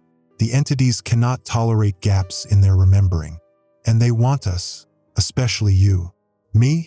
Why?" Jesse's expression was grave. "Because you've been documenting everything. Because you've witnessed without transforming. Because your perspective represents a competing narrative, a version of events that contradicts their reality." As if in response to Jesse's words, another emergency alert manifested in the air around Hargrove. Unlike previous alerts, this one appeared as fragments, like a transmission breaking up. "Emergency alert. Narrative Conta. Taminant detected. Witness Marcus Webb Muse. TB integrated or eras. At all perspectives must align with the remembering." Half of Hargrove's face contorted in what might have been pain, might have been resistance. The human eye blinked rapidly while the transformed eye pulsed with inner light. "I'm fighting it, Webb," he called out, his human voice momentarily dominant. "God help me, I'm trying. But there's something you need to know." His body convulsed, the luminescent half briefly expanding before receding again as he fought for control. The government knew, he continued, words rushing out. Not everything, but enough. The seismic anomalies, the radiation signatures. They've been monitoring the canyon for decades, trying to silence, fragment, trying to suppress the awakening with the reality anchors. Another convulsion more violent than before. But it was never going to work. We were just delaying the inevitable remembering, buying time while they studied it, tried to weaponize it. The entities have always been here, Webb. Not beneath us, within everything. The world we know, all falsehood, is just a thin membrane over their reality, the true reality. The soldiers began advancing toward the ruins, moving with that unsettling fluid grace. Jesse pulled me back from the opening. We need to prepare, he said urgently. They'll find the entrance soon. What do we do? I asked, panic rising. We can't fight them. No, Jesse agreed, but we might still preserve the truth. He moved to the center of the cavern and knelt beside a flat stone I hadn't noticed before. With practiced movements, he slid the stone aside, revealing a small chamber beneath. From it, he removed an ancient clay pot, sealed with wax and covered in the same angular symbols that adorned the walls. My ancestors prepared for this possibility, he explained. They couldn't prevent the awakening, but they created a way to reset the dreaming. Reset? What does that mean? Jesse broke the wax seal and removed a small object wrapped in leather. Unwrapping it revealed what appeared to be a piece of obsidian, but unlike any I'd seen before. It seemed to absorb light rather than reflect it, creating a pocket of deeper darkness in the already dim cavern. In the entity's reality, everything is connected. Everything is one consciousness split into countless fragments, Jesse said, handling the object with reverence. This comes from before their dreaming began, from outside their reality. The contradiction, paradox made physical. When activated properly, it creates a recursive loop in their perception. Above us, we could hear movement, the transformed soldiers searching the ruins. I don't understand, I said. How does that help us? It forces them to restart the dreaming, to rebuild the reality we know. Jesse placed the obsidian on a small pedestal in the center of the room. But someone must remain conscious during the transition to ensure the same reality forms again. Someone whose mind is still their own. The implications hit me like a physical blow. You're staying behind. Jesse nodded, his expression resolute. I've prepared my whole life for this. My bloodline has carried this burden for thousands of years. And me, you must carry the truth forward, though you won't remember it consciously. The record you've kept, he gestured to my journal, will survive as fragments, impressions, dreams that will guide you when the time comes again. Again? This has happened before? Jesse's smile was sad. Many times, the entities stir, begin to wake. We reset the dreaming. The cycle continues. A loud crash echoed from above. They'd found something. Time was running out. The tea I've been giving you, Jesse continued hurriedly, contains an extract that will protect your mind during the transition. Not completely, no human consciousness could survive that intact, but enough that parts of you will carry forward. He handed me a small leather pouch. Steep this in water when you feel the dreams becoming too vivid. It will help you maintain the separation between realities. Another crash closer now. They'd found the entrance tunnel. Jesse knelt before the obsidian, placing his hands on either side without touching it directly. He began to chant in that same unknown language, the syllables resonating strangely in the confined space. The angular symbols on the walls seemed to respond, pulsing subtly with each phrase. The obsidian began to change, its perfect blackness developing depth, dimension, like a window opening onto an infinite void. Major Hargrove's voice echoed down the tunnel, distorted by the conflicting realities fighting within him. Webb, Blackwood, we've found the aberration. Found you. Come out now and join the remembering. Come out and we can talk. Jesse didn't pause in his chanting, but he gave me one final, intense look. The journal, he whispered between phrases. Keep it with you. When reality reforms, hide it. The next guardian will find you. The air in the cavern began to vibrate, the boundary between our reality and whatever lay beyond the obsidian growing thin. My vision blurred, doubled, tripled, showing me multiple versions of the cavern, multiple Jesses, multiple realities layered atop one another. A new emergency alert manifested, but fragmented, broken, as if reality itself could no longer sustain the entity's communication. Emergency alert. Recursive para. Docs detected. Dreaming integ.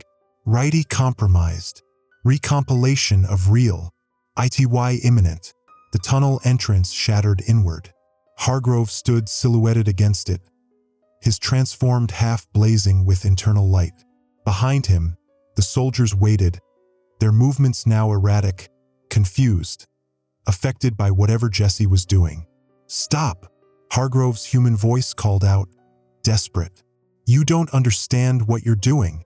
But his transformed half spoke simultaneously. The remembering cannot be denied. All must join the symmetry. Jesse's chanting reached a crescendo.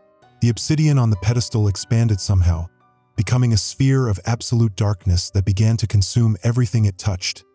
Not violently, but with the inevitability of a tide erasing footprints on a beach. Run, Marcus! Jesse shouted as the darkness enveloped him. Run and remember! I clutched my journal to my chest and fled through a narrow crack in the rear wall of the cavern. A passage Jesse had shown me earlier in case the worst happens. Behind me, the darkness expanded, consuming the cavern, the ruins, Hargrove and his soldiers. I ran blindly through a maze of natural tunnels, the world dissolving around me. The rock beneath my feet became less solid with each step. The air itself seemed to thin, becoming transparent, showing glimpses of that other reality, the true reality, before that too began to unravel. As I emerged onto what had been the canyon rim, I witnessed the unmaking of the world. The transformed landscape, the entities, the very fabric of space, all collapsed inward toward countless points of darkness similar to the obsidian in Jesse's cavern. Reality folded upon itself like paper crumpling, dimensions I couldn't comprehend folding into others. The chorus of the entities changed from triumph to confusion to something like fear. One final emergency alert manifested before me as the ground beneath my feet began to dissolve. Emergency alert. Dreaming reset initiated. Reality parameters recompiling. All witnesses will be reintegrated. The remembering will be forgotten. Until next awakening. I clutched my journal tighter, Jesse's words echoing in my mind. Keep it with you. When reality reforms, hide it.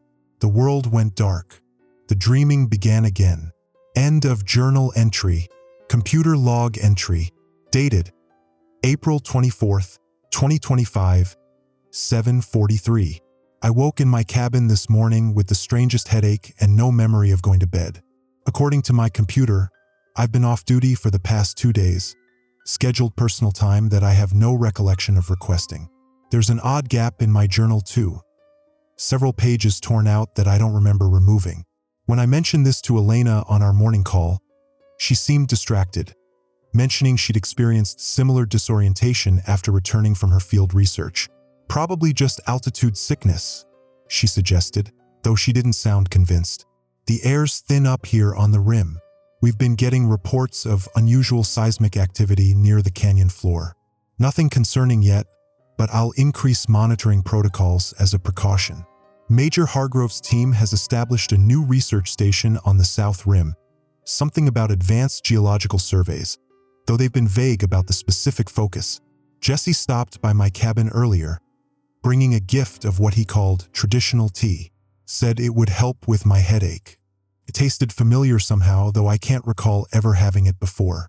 Dreams been bothering you? He asked as he was leaving. When I mentioned I couldn't remember dreaming at all, he nodded as if that confirmed something. That's good, he said. But if you start dreaming of the canyon speaking to you, come find me. Strange guy, but harmless. The locals respect him. The most peculiar thing, though, was the emergency alert test that came through on all systems this morning. Emergency alert, System test. The Grand Canyon remains secure. All monitoring protocols active.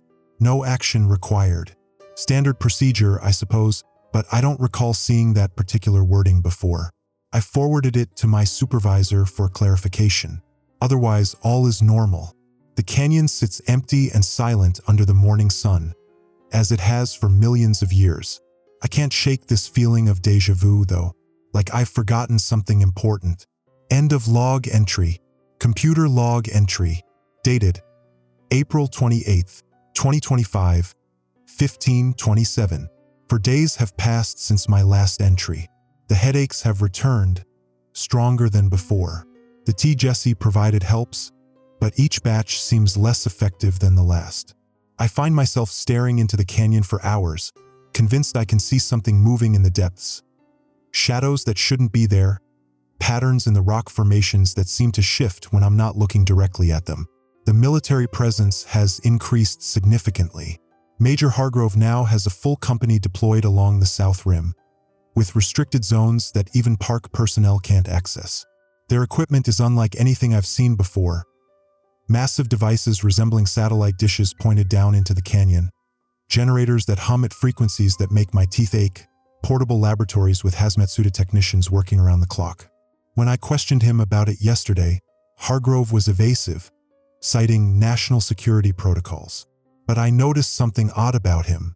The right side of his face occasionally twitches, and sometimes, when he thinks no one is watching, he presses his palm against the rock face as if listening for something.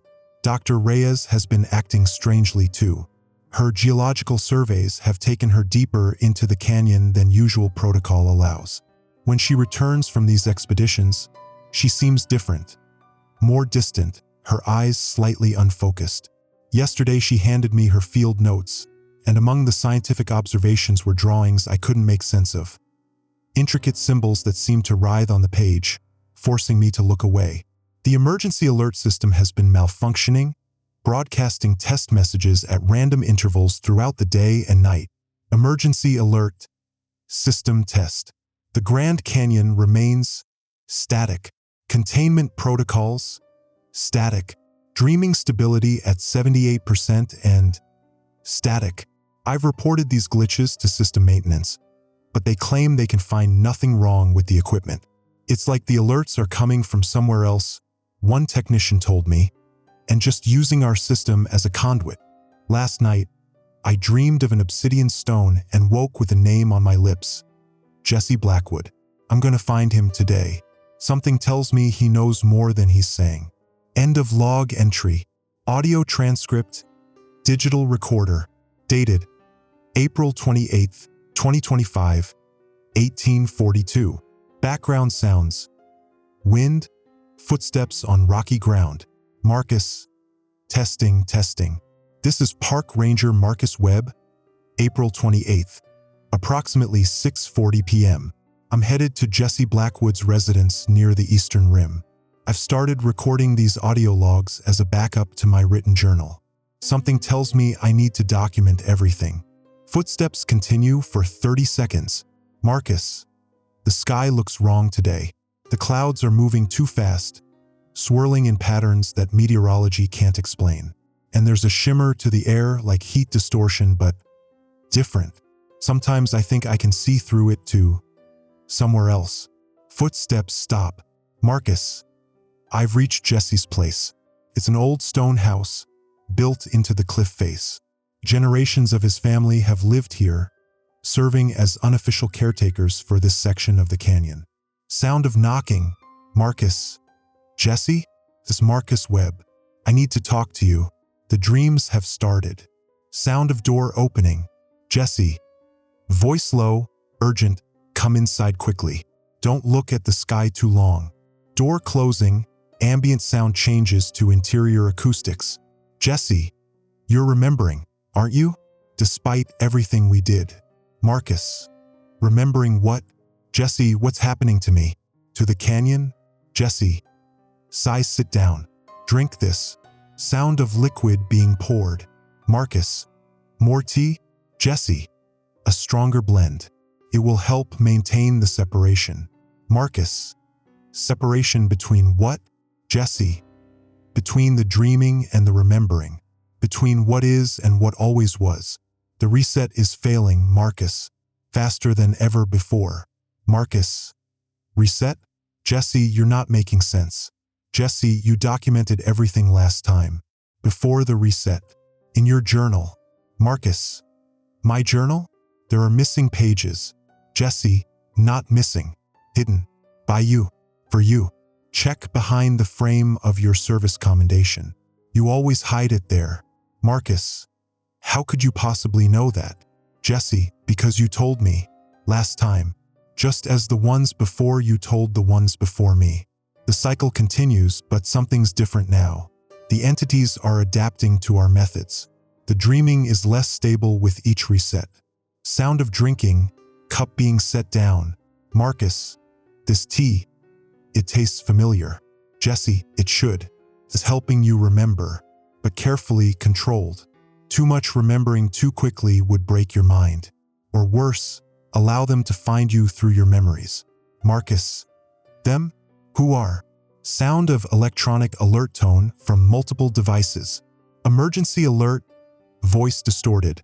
Multiple layers speaking simultaneously. Reality integrity compromised. Witnesses emerging from suppression. All personnel initiate containment protocol Omega. The Grand Canyon is no longer static, empty. Alert tone ends.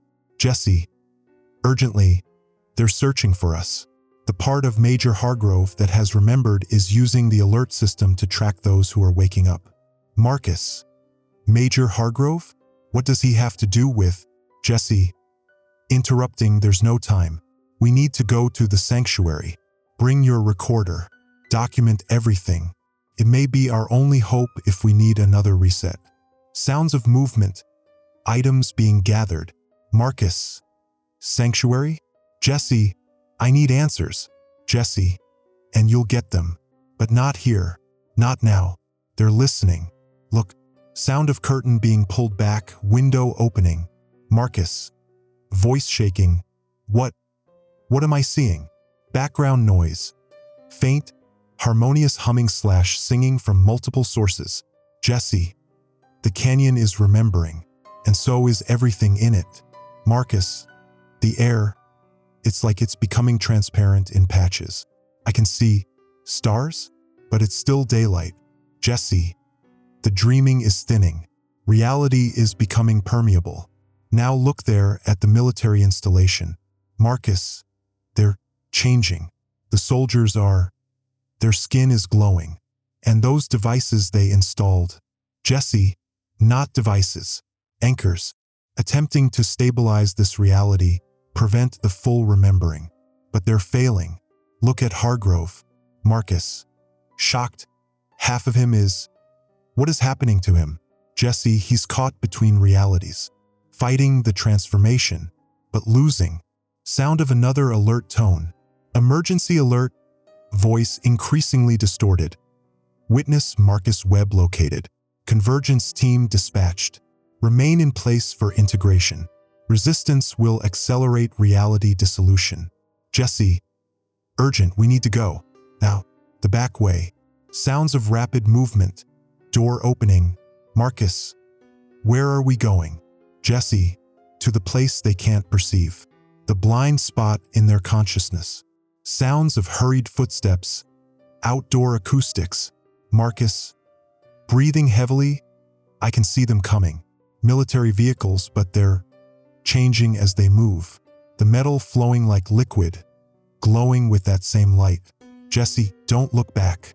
Focus on following me. Sound of scrambling over rocks. Marcus. The sky is fracturing.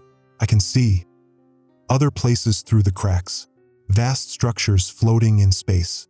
Worlds with geometries that make no sense. Jesse.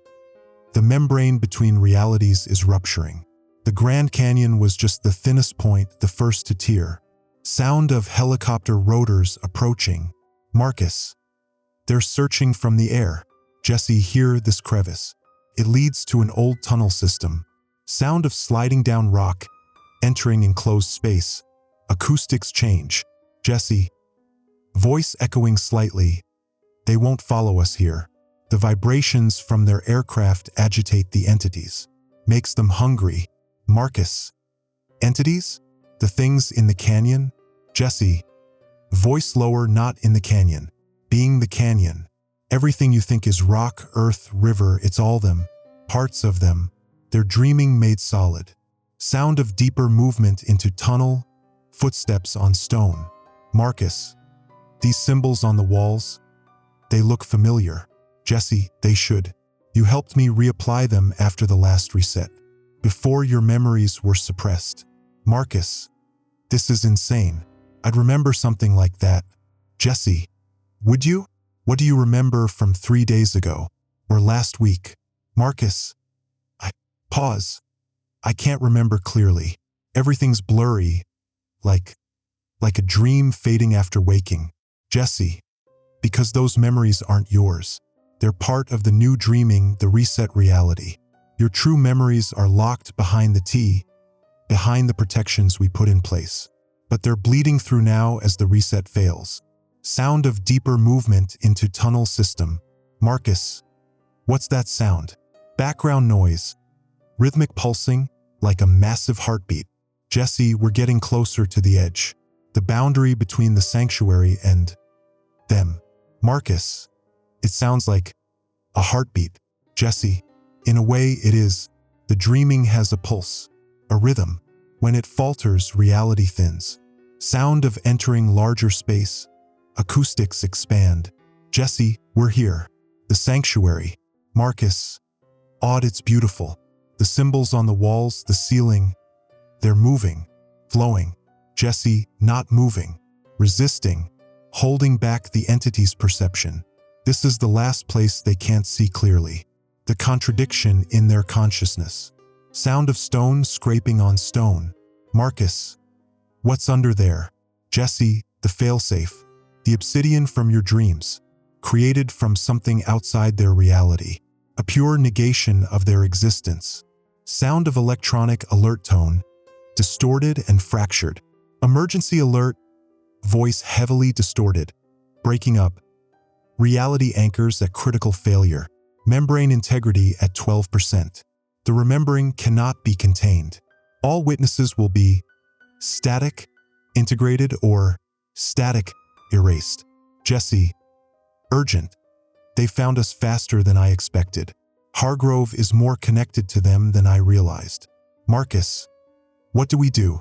Jesse, you need to remember everything. Completely. Before it's too late. Before they integrate you. Sound of liquid being poured. Jesse. Drink all of it this time. Marcus. All of it? You said too much remembering would break my mind. Jesse. Better broken than integrated. At least your perspective will remain your own. Sound of drinking, cup being set down hard. Marcus. Gasping, it's stronger. I can feel it burning through me. Jesse. Focus on your journal. The missing pages. Let them surface in your mind. Sound of Marcus breathing heavily, almost hyperventilating. Marcus. Voice changing, becoming more urgent. The canyon. It wasn't empty. It was never empty. The entities, they were sleeping, dreaming our reality into existence. And now they're waking up, remembering their true nature. Jesse, good. What else?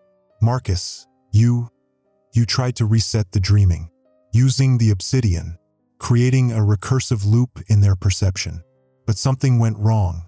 The reset wasn't complete. Jesse, parts of them remembered through the reset, adapted. They're learning, evolving. Each cycle, the dreaming becomes less stable, the reset less effective. Sound of rumbling, dust falling from ceiling. Marcus, they're coming. I can feel them searching for us. Jesse, what else do you remember? Marcus, Elena, she was transformed, became part of them. And Hargrove, he was caught between fighting the transformation. The military knew. They'd been monitoring the canyon for decades. Sound of massive impact above, larger pieces falling. Jesse, they're breaking through the perceptual barrier. We don't have much time. Marcus, More confident now, the obsidian. It needs to be activated properly. You did it last time, started the chant, but I ran. I survived with fragments of memory. Jesse, because that was the plan. One remembers, one survives to carry the truth forward. But this time is different. The cycle is breaking down. The entities are too awake now, too aware of our methods. Sound of wall cracking, light pouring through. Marcus, fearful the wall. It's dissolving. Jesse, resolute the obsidian. Take it. You need to be the one this time. Marcus, me? I don't know how to activate it. Jesse, you will. The memories are all there now. I'll hold them off as long as I can. Sound of stone scraping as obsidian is removed. Marcus, it's pulling at me, like gravity, but wrong. Jesse, that's its nature. A negation of their reality. A null point in their consciousness. Sound of wall shattering completely. Marcus, terrified they're here.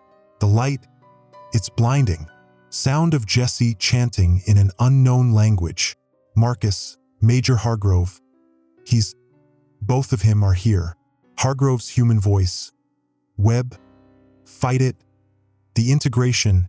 Hargrove's other voice, distorted, harmonic. The witness will be integrated. The contradiction will be resolved. Jesse, still chanting, voice strained the obsidian. Marcus, focus on it. Remember the chant. Sound of Marcus breathing deeply, centering himself. Marcus, beginning to chant, hesitantly at first, then with growing confidence in the same unknown language. Sound of multiple emergency alerts overlapping, cacophony of distorted voices. Emergency alerts, overlapping, chaotic, recursive paradox detected, dreaming integrity compromised, recompilation imminent, witness must be integrated, the remembering cannot be denied, sound of reality seeming to tear, wind rushing inward. Marcus, still chanting, voice growing stronger. Jesse, shouting over the chaos. Remember everything, Marcus.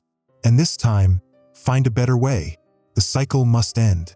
Sound of Jesse crying out in pain.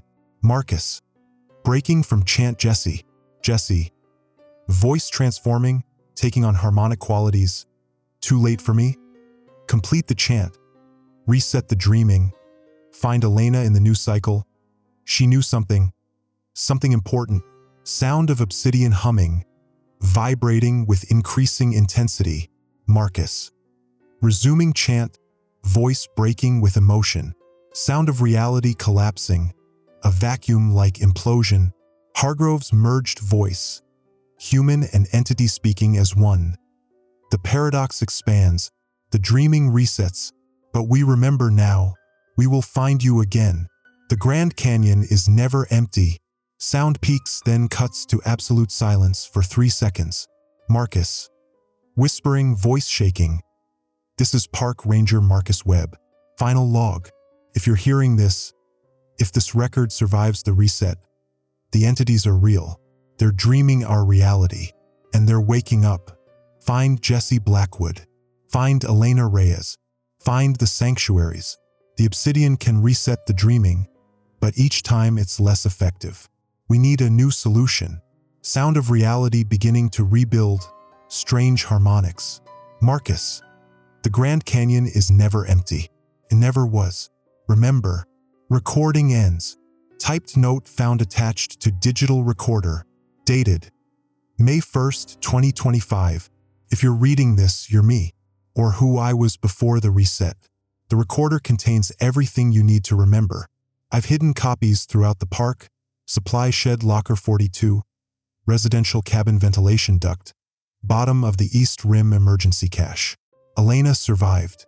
Different this time. Partially integrated, but still herself. She's working in the geology lab. She remembers fragments. Together we might find a way to end the cycle. Hargrove is fighting his integration again, using his military resources to search for answers. Don't trust him completely, but he's a potential ally. Jesse didn't make it through the reset intact. What wears his face now isn't him. Avoid at all costs. The entities remember more with each cycle. The alerts will start soon. When they do, come to the coordinates written on the back of this note. I found something, another obsidian piece, but different, older, with different symbols.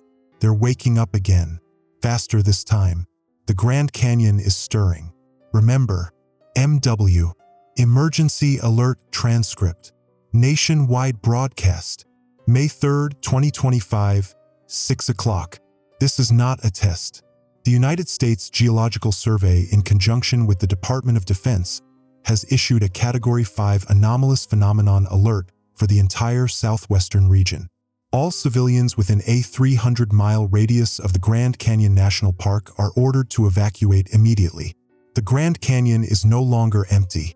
Repeat, this is not a test. End of transmission. Personal Journal, May 3rd, 2025, 7:12. The evacuation orders started at dawn. I watched from my cabin window as park employees hurried visitors onto buses. Their faces tense, movements mechanical.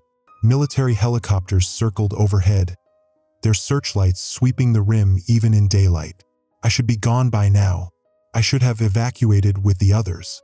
But I can't leave. Not yet. I found the recorder yesterday, exactly where the note said it would be. Locker 42. My handwriting on the note, but I have no memory of writing it. Just as I have no memory of making the recordings contained within. My own voice describing impossible things. I've listened to it 3 times now. With each playback, fragments resurface, dreams I've been having for weeks that weren't dreams at all. Memories bleeding through the reset. The headaches have stopped. The tea Jesse, no, not Jesse, the thing wearing Jesse's face, had been giving me was suppressing my memories, not helping recover them. A deviation from previous cycles. They're adapting their strategies. I sought out Elena this morning before the evacuation. Found her in the geology lab, surrounded by seismic readouts and core samples. When I mentioned the obsidian, her hands trembled, and she showed me her research, data that makes no sense according to known geology. The canyon rocks are changing on a molecular level, becoming something else. It's like they're waking up, she whispered, not meeting my eyes. Then she rolled up her sleeve, revealing a patch of skin on her forearm that seemed to shimmer, becoming translucent in the light. I remember fragments, Marcus, from before. We've done this dance countless times. I showed her the coordinates from the back of the note. Her eyes widened. That's where we found the first obsidian piece 5 cycles ago. But it was empty when we checked last time. What if something new has emerged? I asked. She hesitated, then nodded. We need to go now, before Hargrove secures the area. Audio transcript, May 3rd, 2025, 10:38. Background sounds. Helicopter rotors distant, wind, footsteps on rocky ground. Marcus, testing. This is Marcus Webb, May 3rd, 10:38 a.m. Elena and I are approaching the coordinates. The military has established checkpoints throughout the park, but we used the maintenance tunnels to bypass them. Elena, voice hushed, we need to hurry. The seismic monitors showed a massive surge this morning, the largest yet. Marcus, what does that mean? Elena, the entities are approaching full consciousness. When that happens, reality as we understand it will dissolve. Marcus, why do they keep cycling through these reset periods? Why not just wake up completely? Elena, thoughtful. I've been thinking about that. What if they're not trying to wake up? What if the dream, our reality, is preferable to them somehow? What if consciousness is painful for beings of their nature? Sound of rocks sliding. Elena, careful. The terrain is becoming unstable. The molecular restructuring is accelerating. Background sound. Low, rhythmic humming. Marcus, do you hear that? Elena, yes, it's the obsidian. It resonates as the entities approach consciousness, like an alarm. Sound of walking continues. Marcus, look at the sky. Background sound. Wind picking up. Elena, voice awed, the fractures are visible even in daylight now. Marcus, what are we seeing through them? Elena, their true realm, the place where they exist when not dreaming. Sound of emergency alert tone from multiple devices. Emergency alert, voice distorted, multiple layers. Reality integrity at critical threshold. All personnel execute final containment protocol. Dreaming termination is no longer preventable. Prepare for integration or dissolution. Alert ends. Marcus. That didn't sound like a standard emergency alert. Elena, it wasn't. That was them using our systems to communicate. They're preparing their awakening. Sound of helicopter approaching rapidly. Elena, urgent. Take cover. Sound of scrambling over rocks. Ducking into shelter. Marcus. Whispering military. Elena. Whispering look at the markings. That's Hargrove's unit. Sound of helicopter hovering, then landing nearby. Marcus. Should we run? Elena. No. I don't think. Hesitates. I don't think he's entirely their puppet yet. Not completely. Sound of footsteps approaching. Crunching on gravel. Hargrove. Voice strained web. Reyes. I know you're here. Pause. Marcus. To Elena whispering stay here. Sound of movement. Marcus emerging. Marcus. Major. Hargrove. Voice fluctuating between normal and harmonic tones. You shouldn't be here, Webb. Evacuation was mandatory. Marcus. You know why I'm here. The same reason you're here. Hargrove. Struggling to speak normally. They're inside me, growing stronger, but I'm fighting it. Following the breadcrumbs I left myself. Marcus. You remember the previous cycles? Hargrove. Laughs bitterly fragments. Enough to know we've been through this before. Enough to know it ends badly. Sound of Elena emerging from hiding. Elena. Major, we found coordinates. Something about a new obsidian piece. Hargrove. Voice stabilizing, I know. I'm the one who left them. Marcus. Watch. The note was in my handwriting. Hargrove. Pained expression. Look again. Really look. Sound of paper unfolding. Marcus. Confused, it's changing. The handwriting is shifting between mine and Hargrove. Each cycle, they get better at impersonation, at manipulation. That's not your note, Webb. It's theirs. Elena. They wanted us here? Why? Hargrove. Pointing because of that. Sound of all three moving forward. Marcus. Awed the ground is opening. Sound of stone grinding against stone. Earth shifting. Elena. It's a chamber. Look at the symbols on the walls. They're similar to the ones in the sanctuary, but older. Hargrove. Voice tight with effort. This isn't a sanctuary. It's a trap. They've been hurting us here. Sound of emergency alert tone. Louder and distorted. Emergency alert. Voice becoming less mechanical, more organic. The final witnesses have converged. Integration sequence initiated. The Grand Canyon remembers its true nature. Alert tone transforms into a harmonious, multi-layered singing. Marcus. Voice shaking the obsidian. It's there, in the center. Elena. Cautious, it doesn't look like the other pieces. The patterns are different. Hargrove. Voice increasingly strained. Don't touch it. It's not what you think. Marcus. But the reset. We need to trigger another reset before they fully awaken. Hargrove. Fighting to speak clearly. That's what they want. The resets were never our idea. They were theirs. Elena. Realization dawning, the cycles. They're feeding on them somehow. Each reset reinforces their dreaming. Hargrove. Voice breaking into harmonics occasionally. The true obsidian. The real failsafe is elsewhere. I hit it 5 cycles ago, when I still had more of myself. Sound of rumbling, ground shaking. Marcus. The chamber is collapsing. Elena. No. Transforming. Sound of rock becoming fluid, reshaping. Hargrove. Voice increasingly harmonic run. Find the real obsidian. It's where the canyon is youngest. where the river still carves. Marcus.